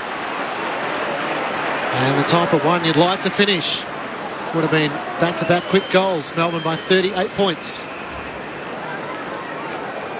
May from the kick out to Hibbert, and he goes short to another one of his premiership teammates in Brayshaw. They've got 20 of the 23 out there tonight, Melbourne. McDonald injured, Gawn injured, and Rivers not selected, the 3 missing from their premiership team last September. Kick comes down the wing, but Brisbane win it back. Jared Lyons, hand pass to Andrews, to Robinson. He links up with Answorth, high kick to half forward, and McCluggage wins a one-on-one with young Bowie. Takes the mark, high half forward, ugly floater into the pocket, one bounce out of play. And they're throwing 30 out from the Brisbane goal. Throw those boots out, Huey, I reckon. Yeah, agree. He's kicked a few good months day, hasn't he? But it's been an almost day because he's let himself down. He's had 24 possessions, but 44, going at 44% by foot. So we're not used to expecting that from Hugh. Toss back in, McInerney tries to take it out of the ruck against Jackson. Hand pass to Mitch Robinson, who decides to go himself, but his snap on goal is out to the right, and Brayshaw takes the mark just on the behind line. No one's on the mark, so he charges away. Sends it long towards half-back. Wiedemann in a wrestle with Harris Andrews. Andrews gathers, dribbles a kick towards Lockie Neal, trying to pick it up with Harms right there on his shoulder. Did well. Kicks towards Charlie Cameron. Great spoil from Hibbert. He gets it out of play for Melbourne. Brisbane Lions 35 metres out from their goal. It's the Demons by 38. When was the last time you saw a really hard tag like this? Question without notice. Maybe we'll talk about it at three-quarter time, but gee, stuck to his guns. He's been in Neal's back pocket, hasn't he? All game. Boundary throw in, McInerney grabs it out of the ruck, shoots goalward. He's offline. Minor score. The big ruckman. 10-14 to 5-7. Melbourne's lead down to 37 points, and a few back-to-back scoring shots for Brisbane. Stephen May looks at options, goes short straight down the middle, finds Hibbert, gives it back to May, gets to 45 metres out from his defensive goal, long up to the wing, bounces in front of Wiedemann, hand pass to Sparrow, links up with Neil Bullen, scurries a hand pass forward, Pickett slipped over, big tackle on Answorth, he probably didn't have the footy. Andrews with the hand pass to Lyons, kicks towards half forward, it's over the head of Lockie Neal, rolls towards the boundary line, Hibbert keeps it in, hand pass to Brayshaw, under pressure from Charlie Cameron, charging back onto it, Neal tries to get a hand pass clear, it comes away with McCluggage, screws it back towards McCarthy, in from the side, spoiled down by Lever. Melbourne so well set, Danaher has a fumble, eventually gets it to Tomberry, back outside the defensive 50, Tunstall kicks into the pocket, it's not a good kick, and Lever's set in front of Danaher and he takes them up. He's had a good night, Jake Lever. He goes wide to May, not 15, said the umpire, so lifts a hand pass to Brayshaw, who kicks off the back flank to Spargo. Marks in front of the interchange. Coleman can't run him down. Great kick to Jackson. Marks on the outer corridor. Continues the shift. Neil Bullen all alone at centre half forward. Settles on the run. Kicks goalward, and Andrews is back to knock it through. Got a hand on it. At least he got one of them over his head. And Melbourne by 38 points now on the back of that last score late in the third term. Quickly brought back in as Mitch Robinson marks and chips it up to Starcevic, who has it still in the right back pocket, around the boundary line, tries to work it up, and Answorth has it. So where's the run and dash for the Brisbane Lions? Looks long down the southern wing, sets it in the direction of Hipwood and McInerney. Hipwood had a fly, it cleared him at the back. Hibbert's onto it for Melbourne. Hand pass to Oliver, links up with Hibbert around the boundary line. Bowie found a way past Mitch Robinson, chips around the boundary line, and Cozzy Pickett marks. Because he rolls, takes on the man on the mark to Jackson, who marks again in the corridor. Hand pass away to Harms. He threads it forward for Petrarca. Bursts through his hands. Harms goes back and gets it. 30 out from the Melbourne goal. Hand pass to Langdon. Hooks his kick goalward. Double-fisted diving effort from Adams. Just pumps it through for a rush behind. Melbourne by 39 points. 27 travelled third term. 10-16. Making hard work of some of these opportunities where last year at their best, they're walking goals, aren't they? I'd say. A lot better the D's, but not quite back to their best just yet. 2-5 in this third term, so they're not quite firing all full cylinders. As Rich's long kick to Hipwood at half-back, it was taken high. Some Petty in rather carelessly, and he'll give away 50 metres. Hipwood doesn't want the full 50. He's kicking for Danaher. It won't get to him. It pitches on its point, almost bounces back to him, and Stephen May lays the tackle. He seemed like he was going to gather the footy first, but Danaher will be pretty happy just to lock it up for a stoppage, given the kick from Hipwood was probably not the right option. Hardly seen a big joke since the first quarter, have we? A couple of early looks from the stoppage. Brisbane, Tom Berry, hand pass to Rayner. And Rayner snaps the goal. Cuts Melbourne's lead to 33. Late in this third term, and a stoppage goal for Brisbane. 6-7-43, Melbourne 10-16-76. This is Grandstand AFL on ABC Radio and Sport Digital. Luke Ball and Brett Delidio. Oh, you can see this belief there, and that comes with consistent performance from this team over the last couple of years. We know they've been, one of the better teams in the competition. So you could just see that they've got a little bit of a sniff, and Melbourne really have left the door open, haven't they, with their missed opportunities. I mean, that's 16 inside 50s to 11 for the quarter. But it's felt like a lot more dominant quarter again than that. But just a bit of class, McCluggage getting involved. A bit of loose checking at a forward stoppage there for the Demons. And a lovely finish from the former number one pick. Great to see him back playing consistent footy. He had a lot of space, didn't he, for a 450 stoppage? Up to 13 goals for the season, Cam Rayner. Off the back of that ACL. It's a fitter product who can play both in the midfield and in the forward 50. Back in the middle, Petrarca gets the clearance. Squeeze the kick inside 50. Harms had it bounce off his chest. Neil Bullen over the top of it. Trying to rip it away is Lockie Neal. He's ridden into the turf by Alex Neil Bullen. The umpire will throw it up. 45 metres out from the Demons' goal. Melbourne by 33. Tossed up. McInerney takes it out of the ruck against Jackson. Kicks into the middle of the ground. Mitch Robertson couldn't take it. Salem can. Hand pass to Petty. Drives a long kick inside 50. Wiedemann trying to get onto the end of it. Harris Andrews shoved him out of the way. Punch forward by Oliver. Gets it to Fridge. Snaps on the left. Beautiful finish. Oliver and Fridge knew exactly what they were doing. Combined beautifully for Bailey Fridge's second. And Melbourne back out to a 39-point lead. 11-16-82 to the Lions, 6-7-43. Heartbreaking that a little bit, isn't it? Given you just got a really good 450 stoppage from the Lions. Great finish from Cam Rayner, but then it goes the other length of the field. Goes from the centre bounce inside. Petty with a really high ball. Good contest from Wiedemann. Just Oliver, just a big spike, and well read. Bailey Fritsch, and you know how dangerous he is around goals. That's a class finish from about 40 metres out, hooking it back through on his preferred foot. Nice goal, nice finish. Just to get them back out to that breather again. 39 points, a lead for Melbourne. They've outscored Brisbane by 51 after trailing late in the opening term. In fact, they trailed at quarter time. Hurried kick forward from Petrarca. Clean bowled. Sparrow on the way through. Harms had it, lost it. Stolen from him by Starcevic. Kicks out to half-back. Melbourne win it again. Jordan, hand pass to Vine. He heads inside to Petrarca, who marks just before the bell at three-quarter time. Well, he looked like he was ready to just belt that one in, didn't he? But then he's just measured and lowered it. It's a tough kick. Reckon he saw it? I reckon he did, because he looked like he pulled it underneath the guy who was coming at him on the mark. So tough little kick, that one. Nice touch kick. A little snap around the corner, and well marked by Petrarca. Needs to finish this. He hasn't got one so far tonight. Christian Petrarca. After the bell at three-quarter time, he's hit the post. Melbourne by 40. As we turn for home in the top of the table clash. Shots of Ron Barassi on the television pictures. He's watching on. His beloved Demons wide at three-quarter time. A 40-point lead. 11-17 to 6-7. They've had 24 scoring shots to 7 after trailing by 13 points time on in the opening term. At three-quarter time, Clinchy a lead for the Demons by 40, and the goal kickers, we've got 2 each for Harms, Jordan and Fritsch. Then singles for Bedford, Neil Bullen, Sparrow and Brown. Meanwhile for Brisbane, I've got a couple for Mitch Robertson, and then singles for Danaher, McCarthy, Rayner and Hipwood. Three-quarter time, Melbourne by 40 points on Grandstand AFL on ABC Radio, ABC News Radio and ABC Sport Digital.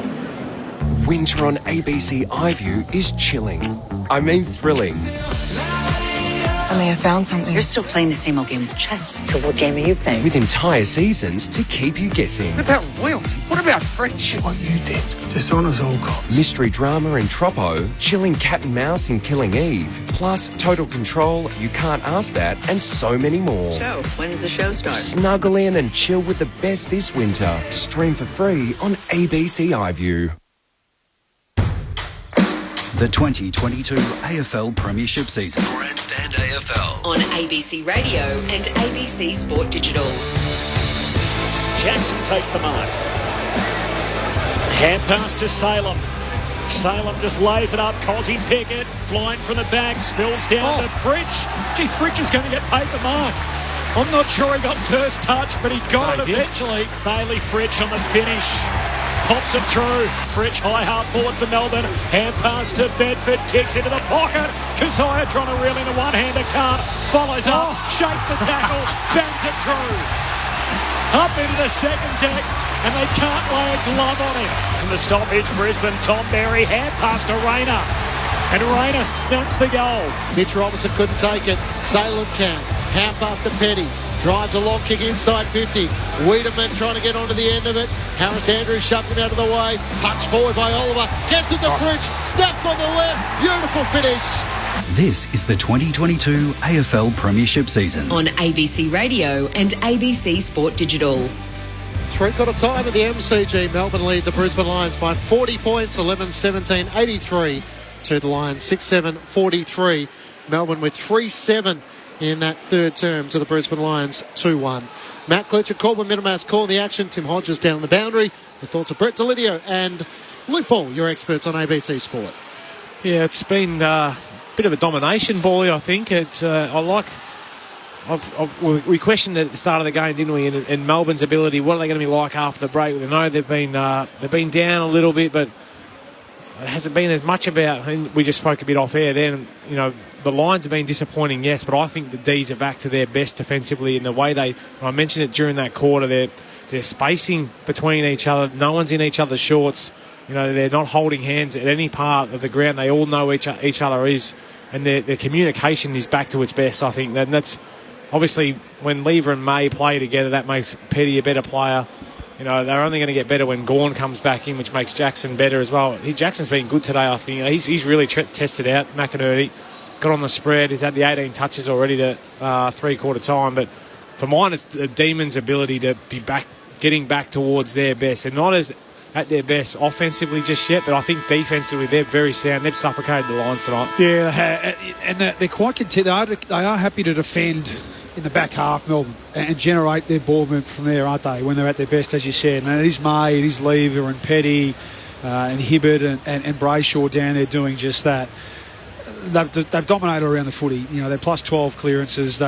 From quarter time onwards, Oliver, Viney, Petrarca really have been a lot better and a lot stronger than McCluggey. Just tried hard, won a fair bit of the footy. Oliver's had 12 clearances himself from quarter time onwards, I think. So, and we've spoken a lot about Harms' job on Neil. So their midfield group has well and truly got on top and really, you know, lit the fire in terms of that intensity around the contest. 53 tackles, that's getting back up to where it needs to be from there. The watch also before the game was going to be how do they go forward of centre. To me, it's still the work in progress. It's still the one thing or the last thing that needs to click for them again. Brown's been okay. He's had his moments. Been a good battle with Harris Andrews. Fritsch from quarter time onwards has really started to look, you know, dangerous and threatening again. And then it's just been little bursts from Pickett, Spargo, usual consistent self. Wiedemann's looked likely at times, hasn't capitalised on the scoreboard, and then those mids have pushed forward and kicked goals. So I'm with you that back somewhere near their best in terms of that team defence, their ability to really restrict the opposition, who we know is a good opposition, from moving the ball with any sort of fluency in general play. That's been back towards its best. The midfielders have done the job. Their forwards just haven't finished the job 11 goals, 17. But if you flip that, and that's 17-11, Yeah. we're probably talking, oh, geez, they're potent. How good's their spread, you know? Yeah. And they've all had their shots. But I agree. Couldn't agree more. That they've had their opportunities. We're used to seeing a lot of those opportunities that they made hard work out of last year would have been walking goals. Yeah. So that's just the last thing that needs to click for them. Luke Ball and Brett Delidio, your experts. Melbourne with 17 more inside 50s. It's been a dominant display from the Demons as we head into the final term. McInerney flicks it over the back against Jackson. Gets it to the advantage of Rayner, who bangs it inside 50. Danaher's there. McStay as well. It clears them. Brayshaw trying to tap it down. Pinched by McCarthy. Dribbles it towards the boundary. And it rolls out in front of Joe Danaher.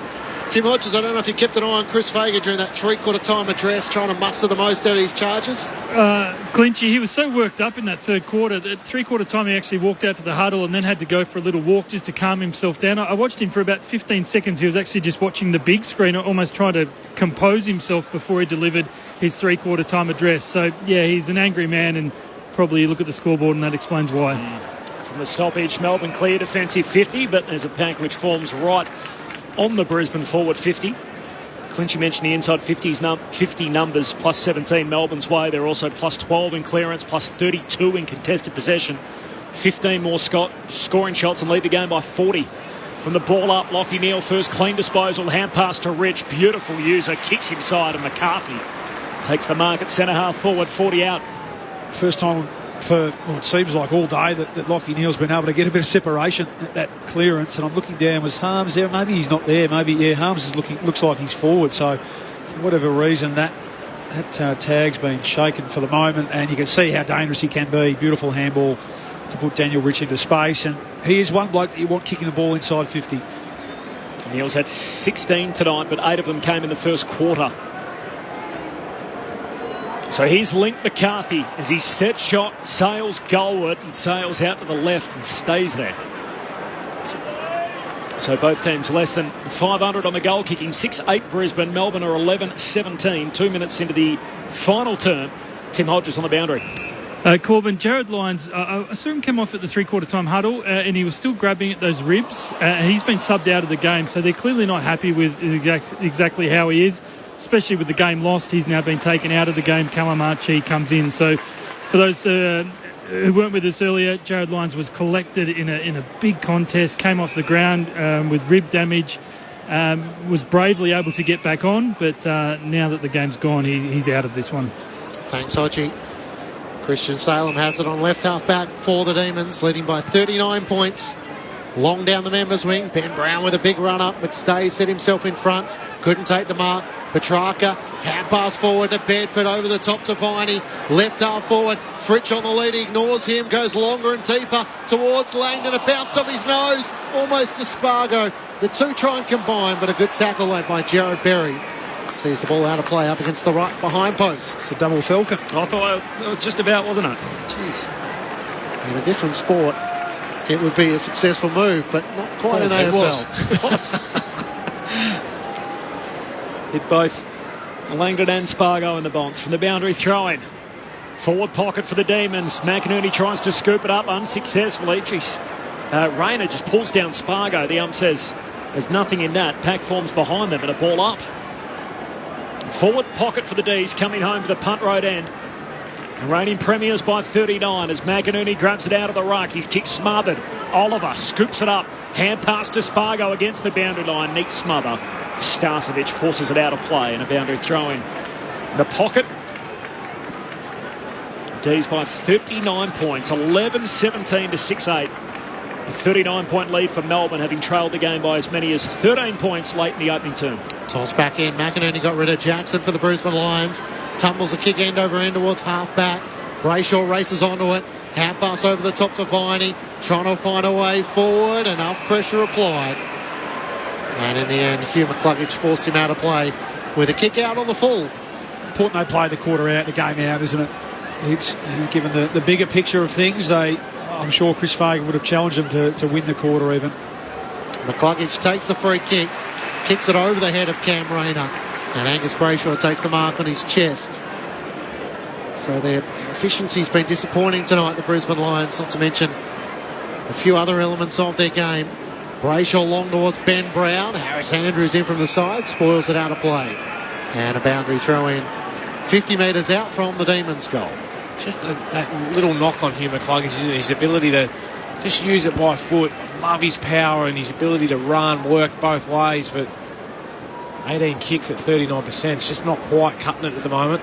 For the boundary throw in, Oliver being tackled. Hand pass got it to Viney, trying to push it out to Harms. He keeps his feet close to the boundary line. It's going to be out of play. And the ump says spin it in. 51 metres out from Melbourne's goal.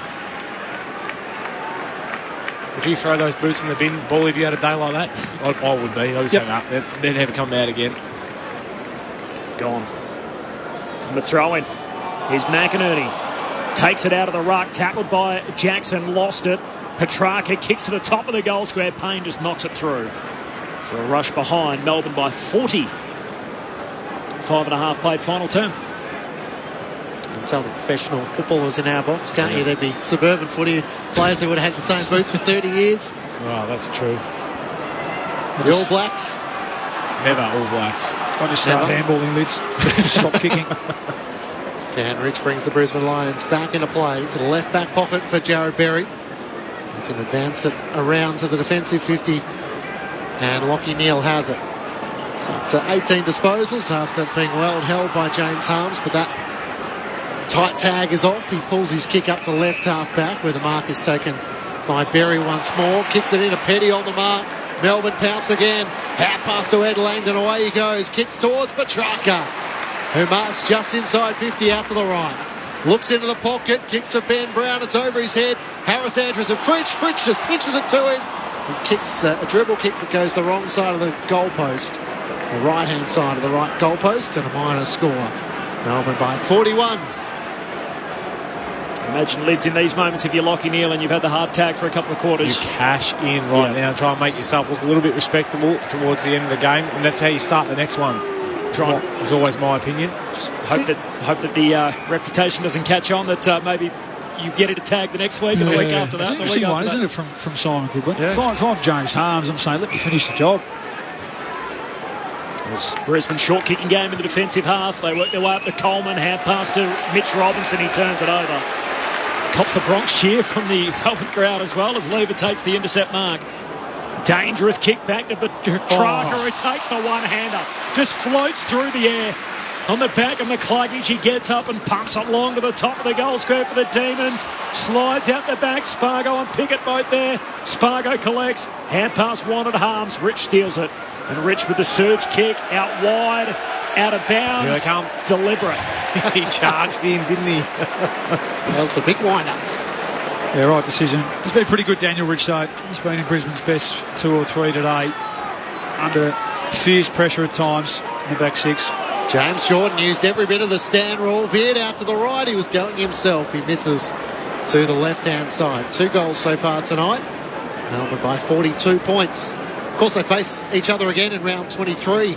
The return clash up at the Gabba. It's maybe Simon Goodwin saying, righto, we've seen enough. See you again before the end of the home and away season. Rich goes straight down the middle, wanted Rayner. Off his hand, spills to May. Dumped in the tackle. Legally.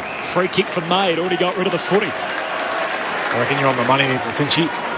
Just put that in your back pocket. Just the psychological blow. Yeah. Short to Petrarca, who marks between wing and half forward. Petrarca's just going to lay it up. Fritsch leaps for it, and off the knuckles of Adams, it's out of play. Forward pocket for Melbourne. So Theory chance to try a few other things. We know that works. Let's see what else we can do in the quarter. Yep, exactly. I think you just keep that one close to your chest, and knowing that you can go to it if you need to, if it gets out of hand. Thrown back in, McInerney knocks it down to the front. Oliver can't take it. Pickett through traffic. Got it to Jackson. Jackson on the right. Lou Jackson on the new made man. And isn't he relishing the opportunity? There's a little bit of forward ruck craft. Following up his contested work and kicking truly to extend Melbourne's lead out to 48 points, the biggest lead of the match so far. 12-20-92 to the Brisbane Lions. 6-8-44, 9 minutes gone. Final term on ABC Sport. He's been impressive, Paulie, hasn't he? Like, he's so athletic, isn't he? He's relished the opportunity to take that number one role tonight. 19 touches, 9 contested possession, but 9 score involvements. That's what has impressed me. His ability to get involved in scores. He's given it because he is so agile. He can, go up in the ruck, but look at that sidestep. Yeah. It's such an advantage over the bigger, more cumbersome ruckman, isn't it? Yeah. His ability then to be able to snap into balls, live ball, bang, live ball, get involved, quick step. Yeah, he's been great. 8-goal lead for Melbourne. Wiedemann doing the ruck work in the middle, down to Petrarca, tackled by Rayner, lost the footy, Rayner wins it, and shakes the would-be tackle from Oliver, kicks it deep forward, McCartney leaping from the back, spills front and centre to Bowie of the Demons, hand pass to Brayshaw, kicks to half back, and Jordan takes a strong mark and keeps it moving, hand pass to Sparrow, the South Australian goes back, chips it along the line, and Jordan marks again, still at left half back for Melbourne. D's by 8 goals, 10.5 played, final term. 22nd disposal coming up and a couple of goals for James Jordan up towards Ben Brown. Harris Andrews got rid of him, ragdolled him, and takes the mark on his chest. Just got to come to ground, those balls, I reckon. Bring those smaller players into the game. It's the next bit for Ben Brown, if you ask me, mate. Into the corridor for Rich, not 15. He then turns to the umpire and says, how not? Hand pass back to Andrews, long down the line. Viney gets crunched by McStay. He is slow to rise. Hand pass comes out to Brayshaw, gets it to May, 1-2 with Jackson, kicks to a vacant 50, Cozzy working back, Spargo marks on his chest. He can give it off to Cozzy in the right forward pocket. He can play on with no one on the mark, and Cozzy waltzes in and kicks his second. And the Demons are waltzing on. 2 goals to none to start the final term. As Melbourne start to really ram home their dominance now. 13-20-98 to the Brisbane Lions. 6-8-44. 12 minutes gone, final term. Tim Hodges, Jack Viney, okay, back on his feet. I don't want to be rude. I think that was just a Logie award-winning performance. Just he laid down for a while, scared everyone on the Demon bench in front of me here. They bolted to him, and he was just watching from his back. Everyone got into him. Christian Petrarca gave him a good rub on the back, but he's a-okay. Already got a big knee in the buttock lids. They hurt. Especially from a 100-kilo Dan McStay, they really hurt. Too easy there. Melbourne plays loose forward of the ball. Marcus Adams is doing. He stopped. I think he heard a whistle. Yeah, Pickett's been better, hasn't he, as the game's gone on. Back in the middle, McStay wins the hit out, but straight to Wiedemann, the opposing ruckman, who's then drilled in the tackle by Rayner. The umpire still lets them go. Dev Robertson squeezed out a little kick, trying to keep it in front of him. Bowie lost it, spills to Dev Robertson again. Hand pass to Jared Berry. Kicks a high ball to centre half forward, and Hipwood takes the mark in front of a pack of 4 or 5. Reaching back overhead, and he'll have a set shot here from 40 out at true centre half forward. Brisbane in their last 5 games now, scores conceded 117, 96, 99, 57 was the outlier last week against the Saints, and then 98 here tonight. There's some big heavy numbers in their last 5 games. The Brisbane have coughed up. Oliver hits the bench, a big round of applause as Hipwood hitting the scoreboard, but only on the column on the far right to behind. And now the cheers for James Jordan. Melbourne by 53, 13 minutes played, final term. May brings the Demons back into play, kicks forwards, Harms, and he's going to get a free kick in the end. He was spoiled by Dev Robinson, illegally in the marking contest, so James Harms, having done the job on Lachie Neale for a lot of the night, a couple of goals next to his name in the first half. He has it out left half back. Looks down the members' wing. Wiedemann with a fly over the back of McStay. Charging onto it, Bedford. He can't get past McStay, who lays the tackle. And the umpire will throw it up members' wing. Melbourne by 53 points. With Adelaide, Geelong and Port Adelaide in the weeks to come. Demons are certainly back on course. From the ball up, Jared Berry tries to get a hand pass clear towards Dev Robinson. Jackson's in there, wrestling hard. Neil Bullen tries to throw his body around to get on the loose footy. McStay tackled, dispossessed. Sparrow tries to knock it on to Viney, who keeps knocking it along the boundary line. Eventually Starcevic pinches it. His hand pass to Berry. That's Jared Berry over the line, who throws it into the back of Sparrow. Viney now into him. Umpire says throw it back in.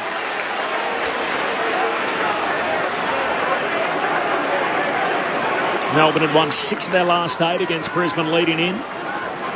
It's about to become 7 of 9. They're 53 up here. They've dominated after quarter time for the boundary throw-in. Comes down to Bowie. Kicks to centre half forward. Brown runs underneath it.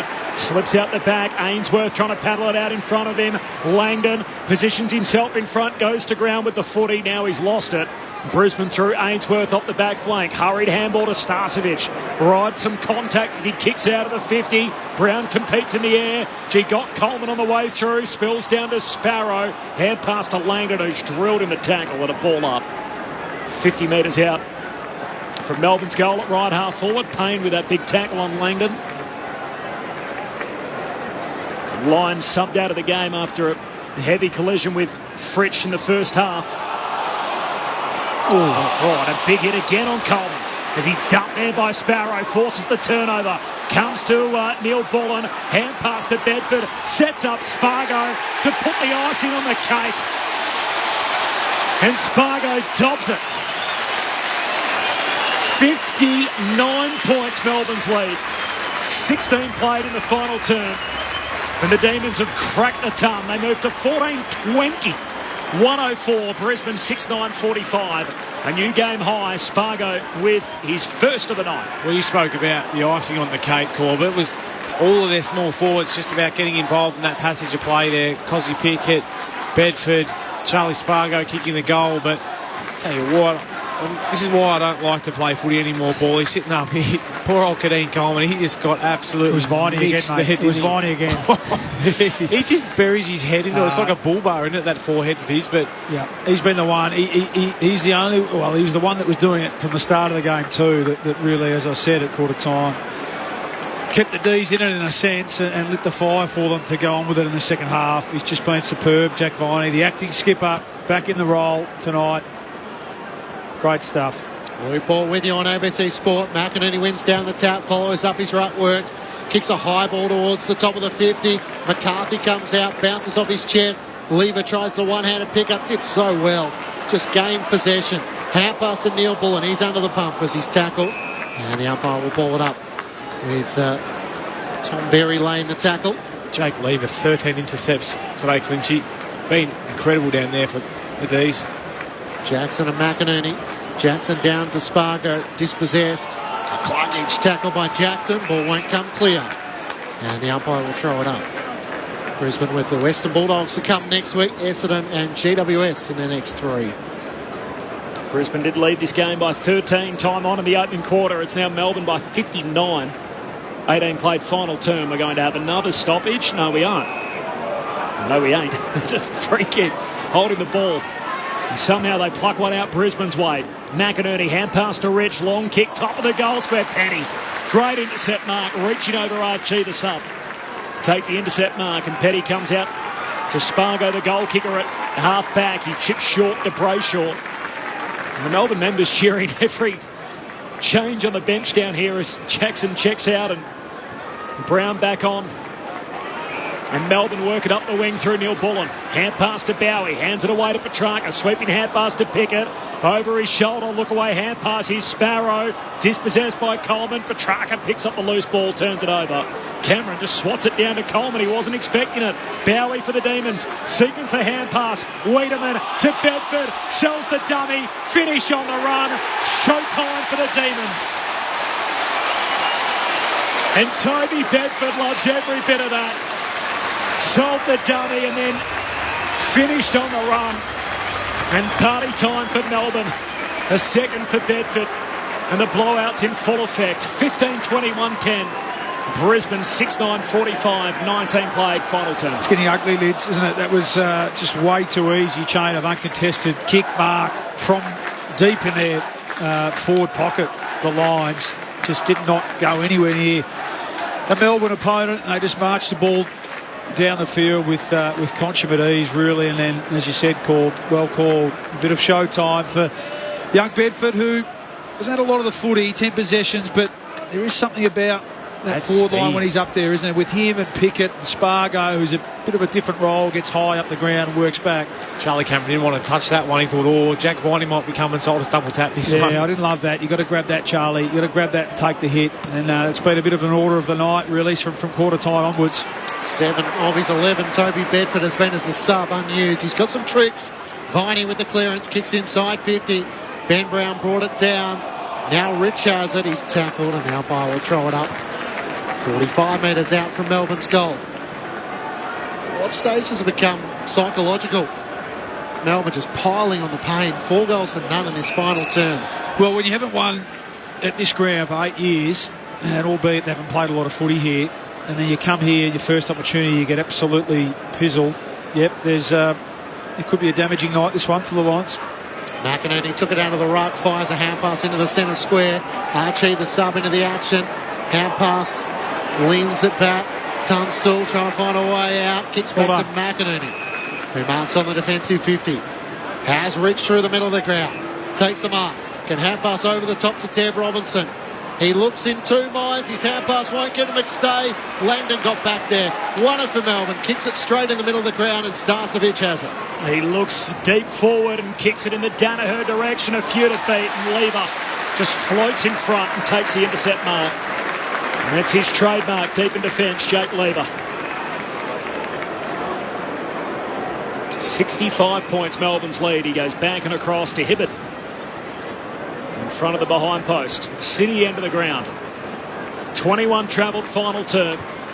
As Hibbert just goes long out to Ben Brown, and has lost a few one-on-ones tonight. He wins one here with a one-hander against Marcus Adams. Half back for Melbourne. Goes short and wide out to Jake Bowie. Won his first 17 games, lost his next 3. He's a winner again tonight. He's going to kick along the boundary line to Pickett. No mark, knocks it back to Langdon. Hooks a kick down to half forward. Coleman watched it go over his head. Fritsch slaps it down to Petrarca. Under pressure, hand pass to turnover. It's called a throw. And a free kick for Brisbane, and Starcevic on the back flank. Melbourne by 65. Brisbane Lions do get another look at the MCG. They're back here in round 20 against the Tigers. The Lions try and find an avenue out of defence. Archie, hand pass to Rich. Run down by Bedford, straight down the middle. McStay takes the mark against Lever. Brisbane haven't done that enough. Just swooping around the back, wanting a free hand pass. And Dan McStay, rightfully so, says, no, I think I'll go back. Have the shot on goal. Haven't had enough one-on-ones, have they, in this second half? That's where you got to test out Lever, don't you? Yep. Yeah. See whether you can challenge him. McStay, obviously very good one-on-one, but just hasn't had enough opportunity. Just 5 individual goal kickers tonight for the Brisbane Lions, as Dan McStay misses to the right. And the 3-pronged attack of Danaher, McStay and Hipwood haven't been able to impose themselves. Melbourne lead by 64.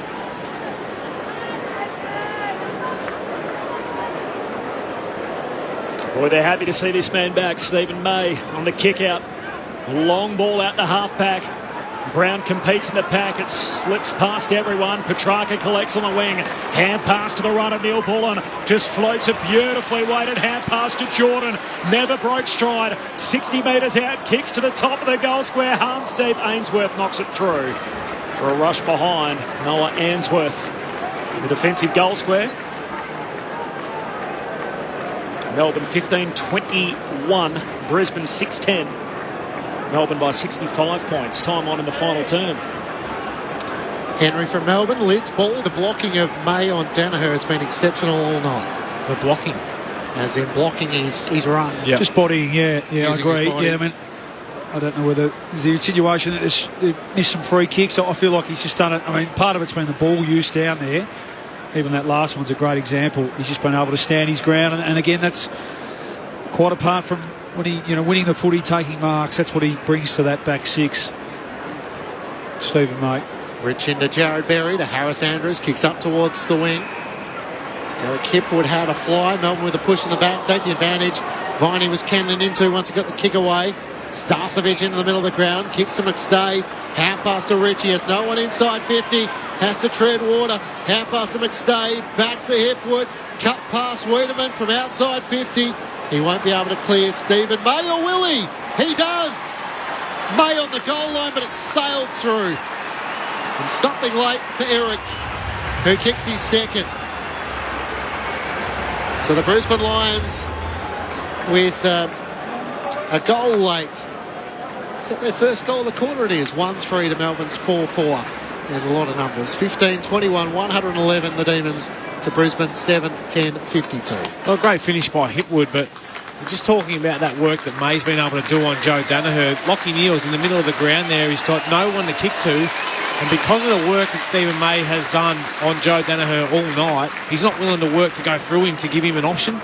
And that's where, that's the mind game sort of stuff that you can start to speak about. It's like, right, now I know. I've only got to put a bit of work into you early. Maybe I can shut you down. And that's what Stephen May's been able to do.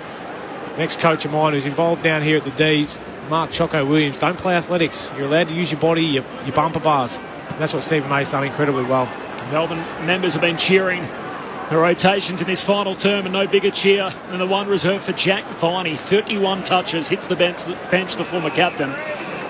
Well deserved. He's had a hell of a night, Paulie. He has, been superb. You look at Cam Rayner, Lids. He's the one for the Lions who he doesn't do it enough yet, but he should be looking at a Christian Petrarca and thinking that, with a couple more years, okay, he's come back from injury, but a couple of big pre-seasons, that's where I need to get myself.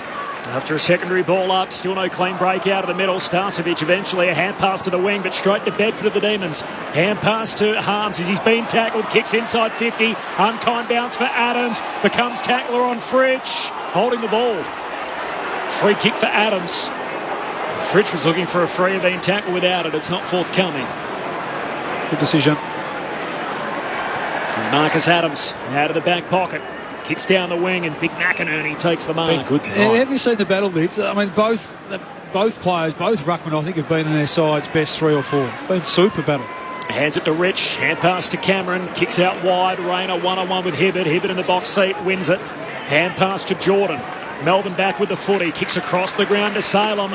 They load up again, the reigning premiers. Hand pass to Brayshaw. Kicks out to half forward. Fritsch and Adams. Adams spoils. Still inside the boundary line. Not anymore. Bedford fumbles. Give us McInerney's numbers. Out of play, so a boundary throw in half forward for the D's. 22 possessions, McInerney. 11 clearances.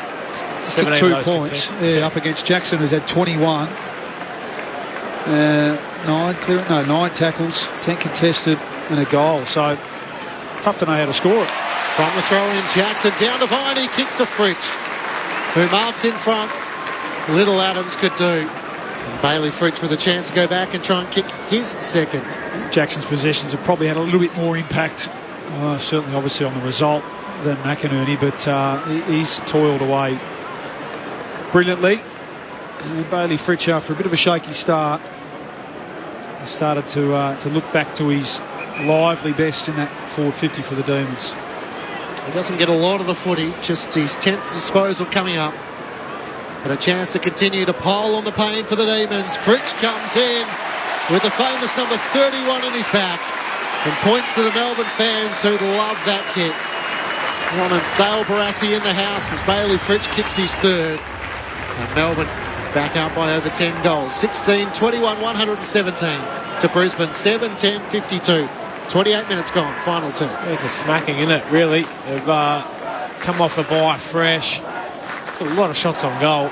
In the 37 shots to 17. They've absolutely dominated this game after we thought early that the Lions looked on. We're thinking, righto, this is going to be one of those real red-hot games that could go right down to the wire. But tell you what, once the D's found their feet, they have just choked and suffocated the Lions, not allowed them to get their ball moving up and going, no speed in their game, just haven't allowed them to get anything up and going at all. As Quincy mentioned, Friday night footy for Brisbane. They play the Thursday night footy, in fact, for Brisbane. They play the Western Bulldogs this time next week at the Gabba, where they've lost only one of their last 25 home and away games. Just notice, Liz, a fair few Melbourne players don't wear mouth guards. Yeah. On a mouth guard watch. Including Luke Jackson, who's already lost his two too. Yeah. He's asking for it. Very interesting decision. From the restart, the umpire to recall it and throw it up. McInerney, hand pass to Neely, links up with McCluggage, gets the centre clearance. Lever leaps up and takes the mark. Centre half back, he's had a night, Jake Lever. He's going to swing his kick out to half back for Langford. Clears the Seagulls as he chips it down the southern wing. Neil Bullen takes the mark, plays on, has a bounce against the southern boundary line, kicks for Sparrow, who marks between wing and right half forward. He'll poke the pass out wide for Oliver. Clean chain for Melbourne. Kicks deep. Wiedemann in the pack. Spills down front and centre. Viney onto the footy again. Somehow got a hand pass out top of the goal square. Cameron sharks it. Jams it on the boot to centre half back for Brisbane. Where Neil's able to gather off the hands of Deb Robinson and Mitch Robinson. Dead end. Hand pass turns it over. Clayton Oliver picks it up. Hand pass to Brayshaw. He can go wide to Langdon. Right half forward, he's still 55, 60 metres out from home. Melbourne in no real hurry, so squares it up to Brayshaw. And come inboard for Hibbert. Hipwood got there to put the spoil on. McStay comes racing in. He's tackled. Is able to knock it out into the path of Rayner. Hand pass to Neil. Trying to find a way past Hibbert. Retreats back by hand to McCarthy, who looks up to the 50 out in front of Joe. It bounces in front of him. He taps it away from Lever. Jams it on the boot. Misses to the left-hand side. All the tricks, but not the finish. Melbourne by 64 points at the half an hour mark of the final term. The crowd posted 37,728. So that's a reasonable Thursday night crowd. Falls in line with the other Melbourne home games this year, just behind round 1 against the Dogs and the round 3 game against Essendon as their third best home attendance, as May marks the kick out and then goes long to the wing for Archie. Top of the table clash leading in. It's turned out to be a decisive finish. Melbourne by 64 points. Back on top, back on track, and back after their status as the best team in footy. The D's by 64. It's a flag, it's a high-flying flag. It's the emblem for me and for you. It's the emblem of the team we love, the team of the red and the blue. Every heart beats true for the red and the blue, and we sing this song to you. Should old acquaintance be forgot, keep your eye on the red and the blue. Brisbane led the game by 13 points, time on in the first quarter, but from that point on, Melbourne took over. The D's dominating the second quarter. They kicked 6 goals to 1 to lead by 30 at the half, by 40 at three-quarter time, and by 64 points in the finish. They snap a 3-game losing sequence in the process. They're the first team to 11 wins with 8 games to play. They sit on top of the premiership table. Brisbane's top 2 spot in jeopardy with Fremantle still to play this weekend. Melbourne by 64. It's a grand old flag, it's a high-flying flag. It's the emblem for me and for you.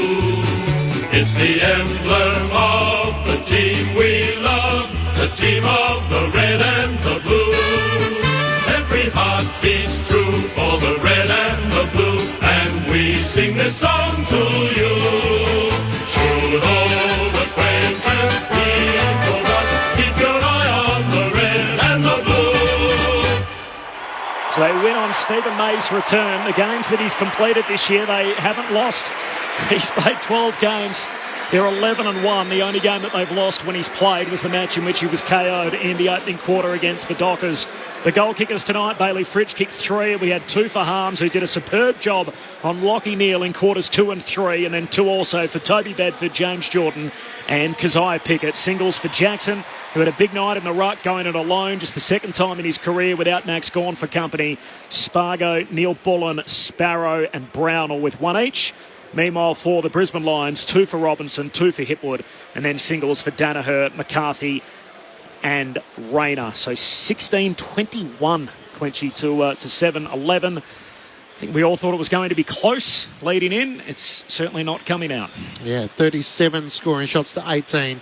So the Demons back in business. The Lions, their heaviest defeat since round 4, 2018.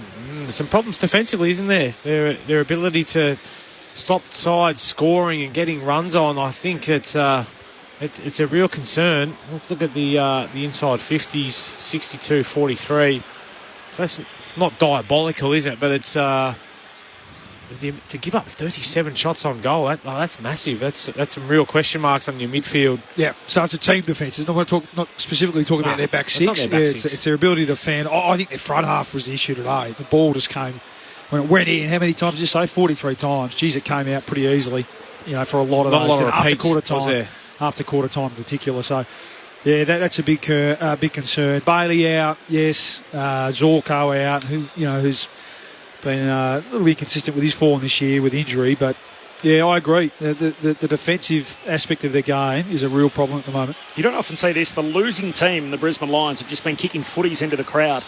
Obviously, they don't play too many games in Melbourne. It's their first game in Victoria since round 4 when they played Geelong down the highway, but a few giveaways after a loss. Yeah, not really happy giveaways, are they? You can tell. It's just something that they have to do because you're right. Yeah, absolutely have to thank the fans. You're wearing the Fitzroy jumper. You guys have done that after a loss? Yeah, really? you're right. Yeah, absolutely. Yeah. Right. Well, the players wouldn't want to do it, obviously. They'd be a little bit embarrassed doing it, to be honest, but I thought it was just customary for the winning team to do that. Yeah, I think probably the Sydney South connection and the Brisbane connection here with Fitzroy, they would have had that plan before the game, but not. They've hopped off pretty quick after that. But they were impressive, Lids. Yep, they were. Their midfield power and their team defence was back somewhere near its best today, the Demons. So it's a really encouraging sign out of what seemed like it was a much needed week off. Yeah, 100%. They come out, they had their energy back, but there was their systems that seemed to be back for mine, and that's what, when you're coming up 1-2 battle, that's where you can be really tested. Lions, granted, didn't really fire a shot other than the first 5 to 10 minutes, but that was the ability of Melbourne, in my opinion, that they just, suffocated them, choked them up, didn't allow them to get their game up and going, and once Lions got injured, Harms did his work on Lockie Neal. Then it falls back onto McCluggage and probably Rayner. Come on, boys, this is where we need you. Mitch Robinson hardly sided in the first half, kicks that nice goal, that set shot, kicks another nice one from 50, but they fell away really quickly. Like, you look at Berry, okay, not a huge day. Cam Rainey, you'd love more of, and love to see, like you said, get him into that Christian Petrarca type mould, the same sort of shape, powerful. And it took for Petrarca to realise how hard he needed to train to get himself up and going and become the player that he is now. And he's done that for the last 3 years now. So the switch can flick. There's no worries about that. But it's going to take some... And mate, I've probably been a little bit harsh. He's coming off a knee and he's going to find his feet and whatever else, But I'm looking for ways for him to become... the player that we all are waiting for, It looks like it's trending in the right direction, isn't it? Yeah, it's the midfield. It's an interesting one, isn't it, what they stumbled upon tonight and whether they persist with it now. So often we see sides, good sides in particular, with big, powerful midfield groups, back their group in, go one-on-one, don't have a defensive player in there. I feel like there's still room, and it was on full display tonight, that if you have a player that can go and stand next to the opposition's gun and nullify him to an extent and allow the others to then just go and hunt the footy and do what they do best. I think they might have stumbled upon something tonight, Melbourne, with Harms playing that role. But also I think it speaks true to the ability of a defensive side to get their setups right versus just a pure offensive team. And I think Lever, May, Petty, Salem down there, Brayshaw, keep forgetting to mention Brayshaw. He's just gone under the radar a bit tonight. He's had 29 touches and 12 intercepts. His ability to go from a wing role for a premiership year to then just be like, righto, Christian Salem's been out. You're going to go back and half back now, mate. And now you're staying because you've been so good at it. Yeah. And then Jordan comes up to the wing and Jordan and Sparrow. I love the ability of those two blokes just to be real role players, but bigger bodied role players. They're not little flies that are just buzzing around. They're they leave that to their high half forwards. They're just quick speed and they put the pressure on, and then you've got those other boys that just play their role to a T. The watch is still that front half, I think. Yeah, and they had a lot of opportunities today. They have, would you say, 62 inside 50s for 37 shots. So, I mean, that's a great return. But it didn't look fluent, didn't it? It didn't look as easy. Brown had some moments, pretty well held across the night by Harris Andrews. Fritsch from quarter time onwards started to look a lot more dangerous, and then it was their small forwards and some mids pushing forward that hit the scoreboard. Could that be by design, though? They don't want to be too centric on one Yeah, the question mark's still going to come, isn't it? Yeah, Wiedemann, can he, if Tom McDonald's going to be out for a fair portion of the year, is it Wiedemann? You know, we know Gordon will come back. Does that mean Jackson plays more time forward? To me, that's still the watch. So 35 shots from 62 inside 50. He's a good for the return. Demons. Let's join the winners. Melbourne by 64. Here's Tim Hodges. It's a fantastic vibe in the Demons rooms, and why wouldn't it be after that performance? Back on top of the ladder, an enormous percentage without their skipper, the 11th win of their season. I think they're going to belt this one out, guys. Here it is, the Demon song.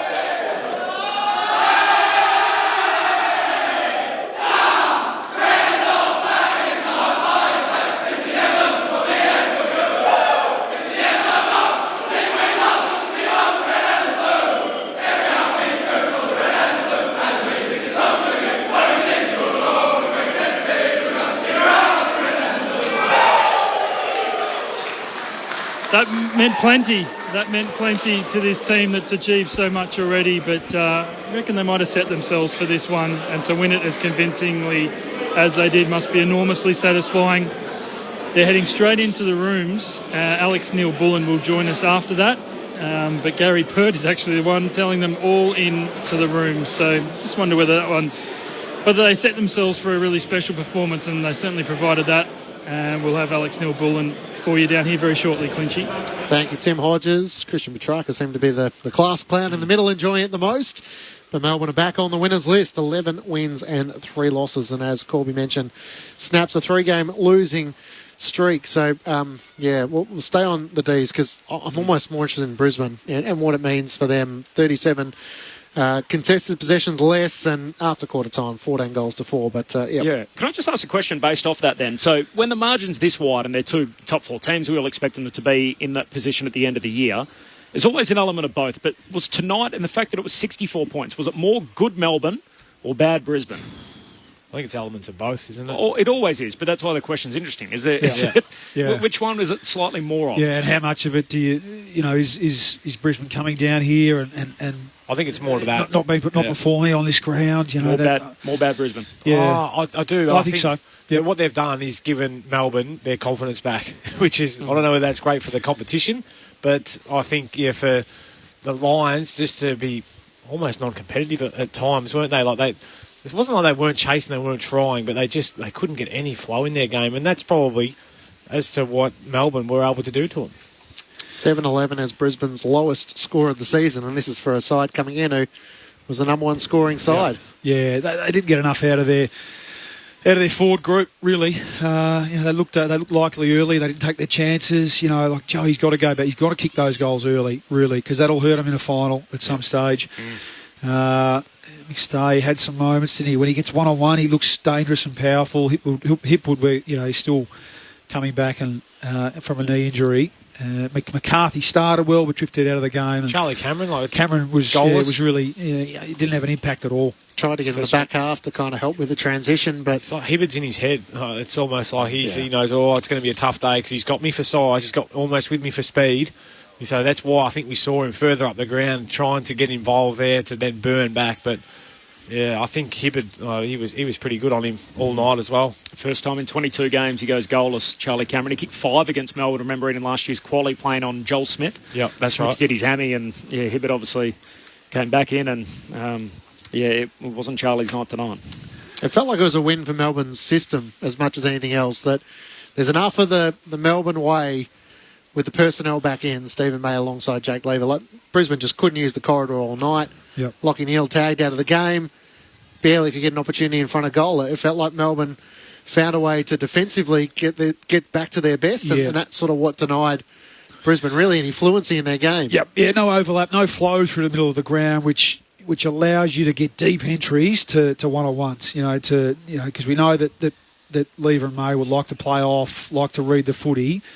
If you're able to move the ball quick through the middle of the ground, get some overlap handball, break a line, and that's then how they get started. some. Yeah, that's right. In that first quarter, it wasn't. It was the difference in the open forward line in that first quarter to the next 2 quarters was stark. It was all long kick, to a contest, and that just plays in the hands of that Melbourne back six, and we know that they're happy to defend from back there. Other teams like to squeeze up and defend in that front half. Melbourne content to back in their defensive system. Gatekeeper, as you spoke about. You even mentioned in the play, like they missed their opportunity to capitalise, especially when you're on the road. You've got to be able to do that. But then Melbourne go down, kick one, and they're like, and you said, the Lions are taking a bit of sting out of the game. This is good for them. I was like, I don't know. They look like they're opening them up by going fast and trying to keep speed on the ball, whereas go slow, leave up May, Petty, guard space. We spoke about their spacing, their ability just to fill holes.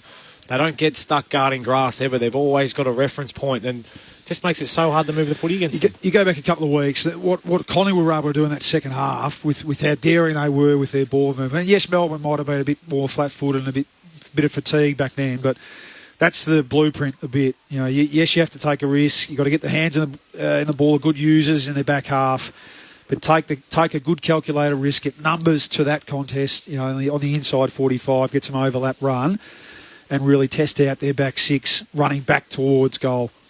And, the quick ball movement, which Brisbane weren't really able to showcase tonight. So Jake Lever had 15 intercept possessions. He was once more a crucial cog. Demons winners by 64 points. Let's head back down to Tim Hodges.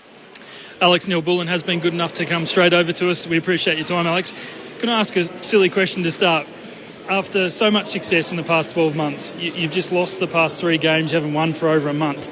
Did you drive to the ground tonight a little bit nervous, thinking, how's this going to play out, or were you supremely confident you'd just get back on the horse? To be totally honest, there was a bit of nerves just around the performance that we needed to put in tonight, coming up against Brizzy. We knew what they were going to bring. They're a quality side, and we understood if we weren't at our best, that it was going to be challenging. And we wanted to win. There was no hidden question about that. We hadn't had a win on the board for a while, but there's always that layer of confidence, no doubt. But again, it's the AFL landscape. Nothing is guaranteed, as we've seen over the last month. And to sing that song then, I don't know if you're in here, but the energy, we're right back, and we appreciate how hard the game is, certainly. It was enormous. So you were nervous heading into the game. The first 30 minutes didn't go like how you would have wanted it to go. So did that sort of ramp the anxiety up at quarter time, or were you always thinking that, this could turn around okay? I think that's something we pride ourselves on, the footy club. When challenged, what do we come back to? We come back to roll, and how do we execute under ultimate pressure? And it was almost similar to the games we had against them last year. They've always wrestled on momentum, and we were able to wrestle that back tonight against the Lions. And it's something that I reckon we have missed in the last 4 weeks. We're able to get back tonight, and I look forward to being able to continue to do that in big games and big moments. So to belt the song out like you did, and then to go into the rooms, like the satisfaction you've got right now, does it feel damn good to be back on the winners list? Yeah, no doubt. And the amount of work that, as players, we sacrifice, and you lay it all on the line on the weekend. And this is the moment. This is why I love playing footy. Is the half an hour after a win, because you're around your teammates. You understand how hard you got to work. We've got family back in the rooms now, so it's a great environment. And like I touched on earlier, having 3 losses that were all very different, I'll never forget the feeling, and it continues to drive the group forward. And hopefully we can make the wins, as they say these days, and we can put ourselves up for a great finish to the year. We'll let you enjoy the 30 minutes after a few minutes with the boys upstairs. Luke Ball and Brett Delidio. Alex has the cans on, guys. Alex, Luke Ball, well done, mate. We spoke to you after the game a couple of weeks ago, and it looked like a team that had a bit of fatigue in the legs, and I think you confirmed just that. Whereas you go away, you have the break, you come out tonight, and certainly from quarter time onwards, that intensity, that hunt, a lot of it driven by the acting skipper tonight, who I thought was terrific, but it looked like the week off did you wonders. Yeah, no, I remember talking to you guys about that a couple of weeks back, how important that break was for us, just mentally, to come back refreshed, energised, and like you touched on, Vines led the way in that. He's someone that, although he doesn't have the captaincy next to his name, someone who I look up as a tremendous leader, and it's more so the way he communicates. Yes, his actions are inspiring, but his pre-game speech and halftime speech, it was very impressive. Alex, Brett Delidio, well done. I just want you to turn around, mate. You're actually in camera shot, so we can see you. We're on the big screens. But, mate, what I loved is, you spoke about Jack Viney, but Angus Brayshaw and Jake Lever, mate, you must be really happy with those 2 blokes, their ability to turn it back over for you, to give you another sniff going back the other way. Yeah, and it's something, as a footy club, we put a lot of responsibility on not only those 2, but the back 6, and I think the work that Gussie's done, he's obviously been thrown around midfield, wing, and now he's really nestled down half back, and he just keeps going week on, week out, improving his game. And the boys around him give them the support. I think Jake was back to his best tonight. He looked really sharp and strong in the air, and when he's up and running, he's a very quality defensive unit for us. How did you see Luke Jackson's game today, up taking the number one mantle? How'd you see him? I thought he competed really well against Big Oscar McInerney. Yeah, it was a good contest. I played a bit of footy with Big O at the Casey Fields before he got drafted, so we had a bit of insight to what he brings to the game, and Dogger was up for that. I just had a quick chat to him after the game on the ground, and he said, geez, mate, I didn't realise how hard it is being a full-time ruckman. So it's something, he'll get a lot of confidence from that, and Big Max is out for a couple more weeks, so he's going to continue to get opportunities. Alex Neil-Bullen after Melbourne, 64-point win over Brisbane on Grandstand AFL. Alex, you just mentioned that 3 losses that you had, they all came in very different ways. We heard Justin Longmuir, the coach of Fremantle, mention after their 2-game losing skid a few weeks back that they got way too ahead of themselves, I think was the quote that he used about his group. Do you look back on that sort of 3-game sequence and think that's what happened to us? Is there a couple of things that you can pinpoint as to what went on there? The best way I can describe it is probably the Freo game. I felt like we couldn't wrestle back the momentum, and I guess it was unfamiliar territory, them kicking a lot of goals in a row, so that was something unfamiliar for us. And then the week after, we just didn't get our game on. I think we were ahead for a while, and we just couldn't get our contest work. And then against Collingwood, again, the defensive unit as a full team, forward-line midfield and defensive group, we couldn't get the defensive game going. And then tonight, it was just great to be able to get back. I think a lot of our opportunities came from contest and defence, and we were able to hit the scoreboard. I think we kicked a few behinds, but we were able to play a bit of forward-half footy. And Stephen May, I mean, obviously there's going to be focus on him. He gets hurt in the first quarter of the game against Fremantle. You don't win while he's missing. He comes straight back in. You win tonight. What does he, in your words, what does he give Melbourne in particular that straightens you up? Yeah, I remember actually talking to Bowie about it the other week. His on-field leadership is something that we missed when he wasn't there, and moving forward, I think he teaches the Petties, the Bowies, Salems to continue to drive the defensive unit, because the way he communicates, and he obviously puts his body on the line, but it's something, he gives us structure, he gives us confidence when you see him one-on-one. It allows Jake to go to work, the Petties to go to work, and it's something that the last 3 weeks, yes, it was some unfortunate circumstances and disappointing, but to have him back in the side, it's what he does best, and he put his strengths on show. As we let you go, Alex, what do you take out of tonight? You play Brisbane again in round 23. Does it feel like it's a psychological edge, or does it just feel like another win?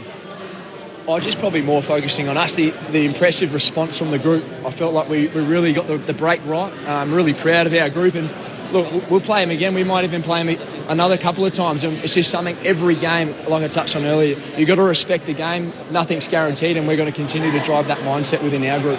Alex, just lastly, one thing we did notice that a lot of Melbourne players seem to be mouthguard-less out on the field, including Luke Jackson, who has obviously lost his chompers previously. He didn't have his mouthguard in for large periods tonight. Are you someone who wears the mouthguard or not, and what's going on across the group? Yeah, it's in your sock. Yeah, it's still in my sock. I can't go out on the training track without one. That's it. Yeah, it's like my boots. It's part of my uniform. Absolutely. Are you going to have a word to Luke and say, mate, maybe you need to protect the second set of teeth that you got? Yeah, he's been through the dentist a few times, Jacko. He's got to be careful, the big fella. Absolutely. Good on you, Alex. Enjoy the weekend off. Thanks for joining us on ABC Radio. Thanks, guys. Thanks for the chat.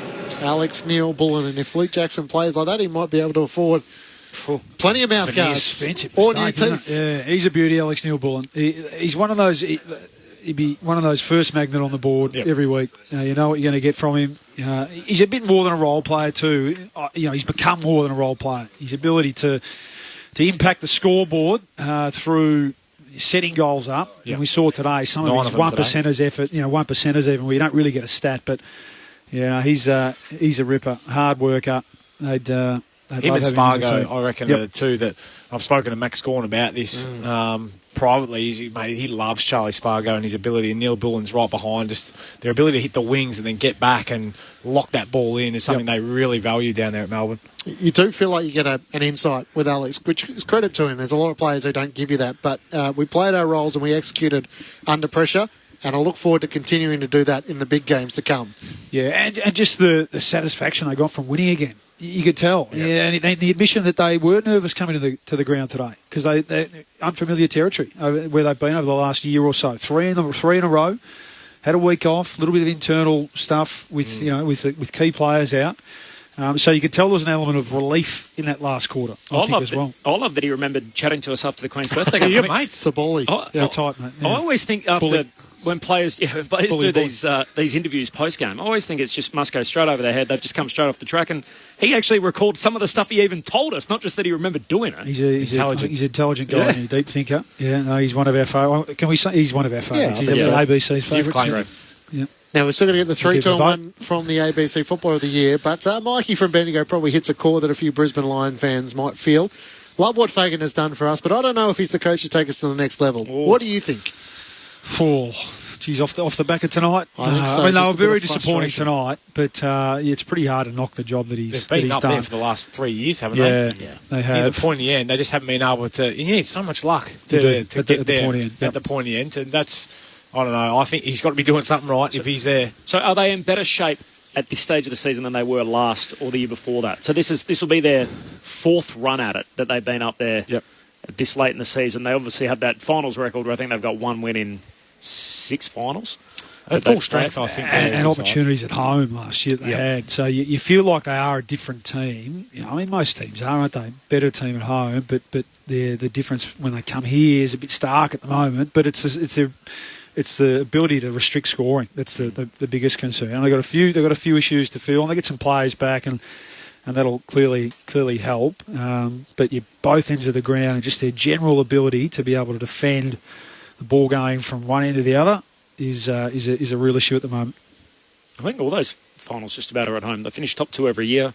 They got knocked out in straighties. In 19 and then again last year in 21. I mean, 2020 they won the quali against Richmond. Yeah, that's right. And then lost the prelim to Geelong.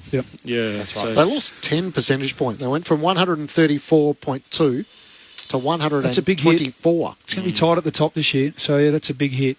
I mean, it's not. Yeah, it's certainly not baby out with the bathwater stuff off the back of this, but you know, they got an audit tonight, and there's plenty of work to do off the back of it. So Marcus in South Melbourne, unless the Lions improve, my beloved Dockers could be in second place by dinner time tomorrow. Well, yep, that percentage blow will certainly ensure that. If regardless, Freo are going to stay there. They got a big test against the Blues on Saturday. The votes for the ABC Footballer of the Year. Yeah. Lids, you got the job? I have. Well, I'm going to give a few easy special... night tonight. Easy night tonight. Bully tried to manipulate these votes. Better get my man Neil Bully in there. Don't listen. They're just an opinion. Just allow me to do this, please, Bully. You're very good at this. A few honourable mentions, a couple of lines in Rich McCluggage, although Huey, throw those boots out, they're done. Big Oscar McInerney, I thought he was pretty good today. He's had 11 clearances and 20-odd touches. Special mentions for the Ds. Bully's man, not Neil Bullen, but Harms. He wanted to try and squeeze him in because of his job that he did on Lockie Neal. Couldn't quite get him in there. Brayshaw couldn't quite. To 3/4 time. And James Jordan couldn't get him in either. But so one I gave to... in there. Yeah, well, mate, they played pretty well, didn't they? Yeah, they dominated. How many do you want in? I reckon they had 8 best players on the ground. 3-2-1 or 10 down to 1. One vote, Jake Lever. Thought he was absolutely outstanding today. Ended up with, 15 intercept possessions. Helped largely by Stephen May being back, but I think his ability to catch it and turn it back around for him, fantastic. 2, Clayton Oliver set the scene after starting really quiet, and we were wondering, maybe this is the reason they might get done. They're not back off their bye yet. 35 touches, 12 clearances, 11 score involvements. But the bloke who set the absolute scene with a huge tackle early on in that first quarter, Jack Viney, the skipper for tonight, he's had 34, 19 contested, 8 clearances, 7 tackles, 10 inside 50s. So 3 Viney, 2 Oliver, 1 Lever. Brett Delidio's votes in the ABC Footballer of the Year. We haven't had a running tally, have we? Clary would be up there. No, I can get you've got one. Corbin does, absolutely. He doesn't miss. That was what are the elders for shower? That was a loaded grenade. How long have I got? You got 2 minutes and change. Beautiful, plenty of time. Give me the other game for the weekend you're most looking forward to. Tiggs and Cats one for mine. I think that's the game that I just feel like the Tigers are just starting to come back, and I'm on the Cats every single year. They just always let me down when they come to these big games. So I'm keen to see Jezza play well in a big game, and I think Tomahawk's in career best just about some of the stuff that he's doing. And they've got enough good players. The Cats, the Tigers are just tried and tested, aren't they? Although they're missing Lambert and Cochin this week. So, Dangerfield's still not back. That's the game for mine. Is he back in, Danger? No. Not yet. Gordy would be back this week. Dusty's back. He's not. I'm looking forward to Carlton. I think Carlton Freo. I think Freo, we saw it happen tonight. I think Freo are becoming an unconditional team. So, I think, coming over to Melbourne doesn't faze them. We've seen them play well, especially at Etihad under the roof. And I think that they will relish the chance to make another statement this weekend against the Blues. Corby, what are you looking forward to the most? Saints, Swans. Oh, that was my one. That's the one in the tipping that I spent the longest on. Yeah. Where'd you go? I went the Swans. Yeah. So I saw both the teams, the lucky losers last week. Just a bit more trustworthy with their effort, the Swans, for mine, at the moment. They were off in Adelaide, though. They were. The pressure was terrible, so... Yep. I went the Saints, but I also don't like the out, so Ryder, Hill and Higgins omitted, but... I'll tell you what, Port Gold Coast is a good game too to round it off. That's a classic 8-pointer. The winner of that can really charge forward towards the 8. It feels like the perfect game at the perfect time for the Suns, where they play a team who we probably don't expect they're going to make the 8, but they're at home, so it's sort of that next level up again where team in contention away from home, chance to see what they got. I've got the leaderboard for you. Yeah, what have you got for us? So votes for Clayton tonight, what did he get? 2 votes? 2. Yep. So he's now the outright leader. He goes to 21. Lockie Neal's on 19, Andy Brayshaw on 17, and then 15 for Jeremy Cameron and Patrick Cripps, 13 for Took Miller, and 12 for Callum Mills. That's the leaderboard at the moment in the ABC Footballer of the Year. Spriggy's liking the work of Callum Mills up there, is he? Yeah. Jeremy Cameron's 200th on Saturday too, isn't it? Yep. Yes. He's in good form. He's he's the odd name out there as a forward among all the other midfielders. Don't want to blow our own trumpet. We have a good record around the Brownlow. We're normally sort of thereabouts with the top 3. Thanks, everyone. Melbourne winners by 64 points. A whopping win over the Brisbane Lions. 16-21, 117 to the Lions, 7-11-53. Bailey Fritsch kicked 3 for the winners, and Jack Viney got the 3 votes from Brett Delidio in the ABC Footballer of the Year, with the Demons dominant after quarter time, 14 goals to 4 from that point onwards. The AFL action continues for the rest of the weekend. We're at Docklands tomorrow as the Western Bulldogs take on the Hawks. We look forward to your company then. Don't forget, of course, abc.net.au/sport for all the other latest sporting news and the best of ABC Sport, wherever you get your podcast from. From the MCG, the Demons back on the winners list. Good night.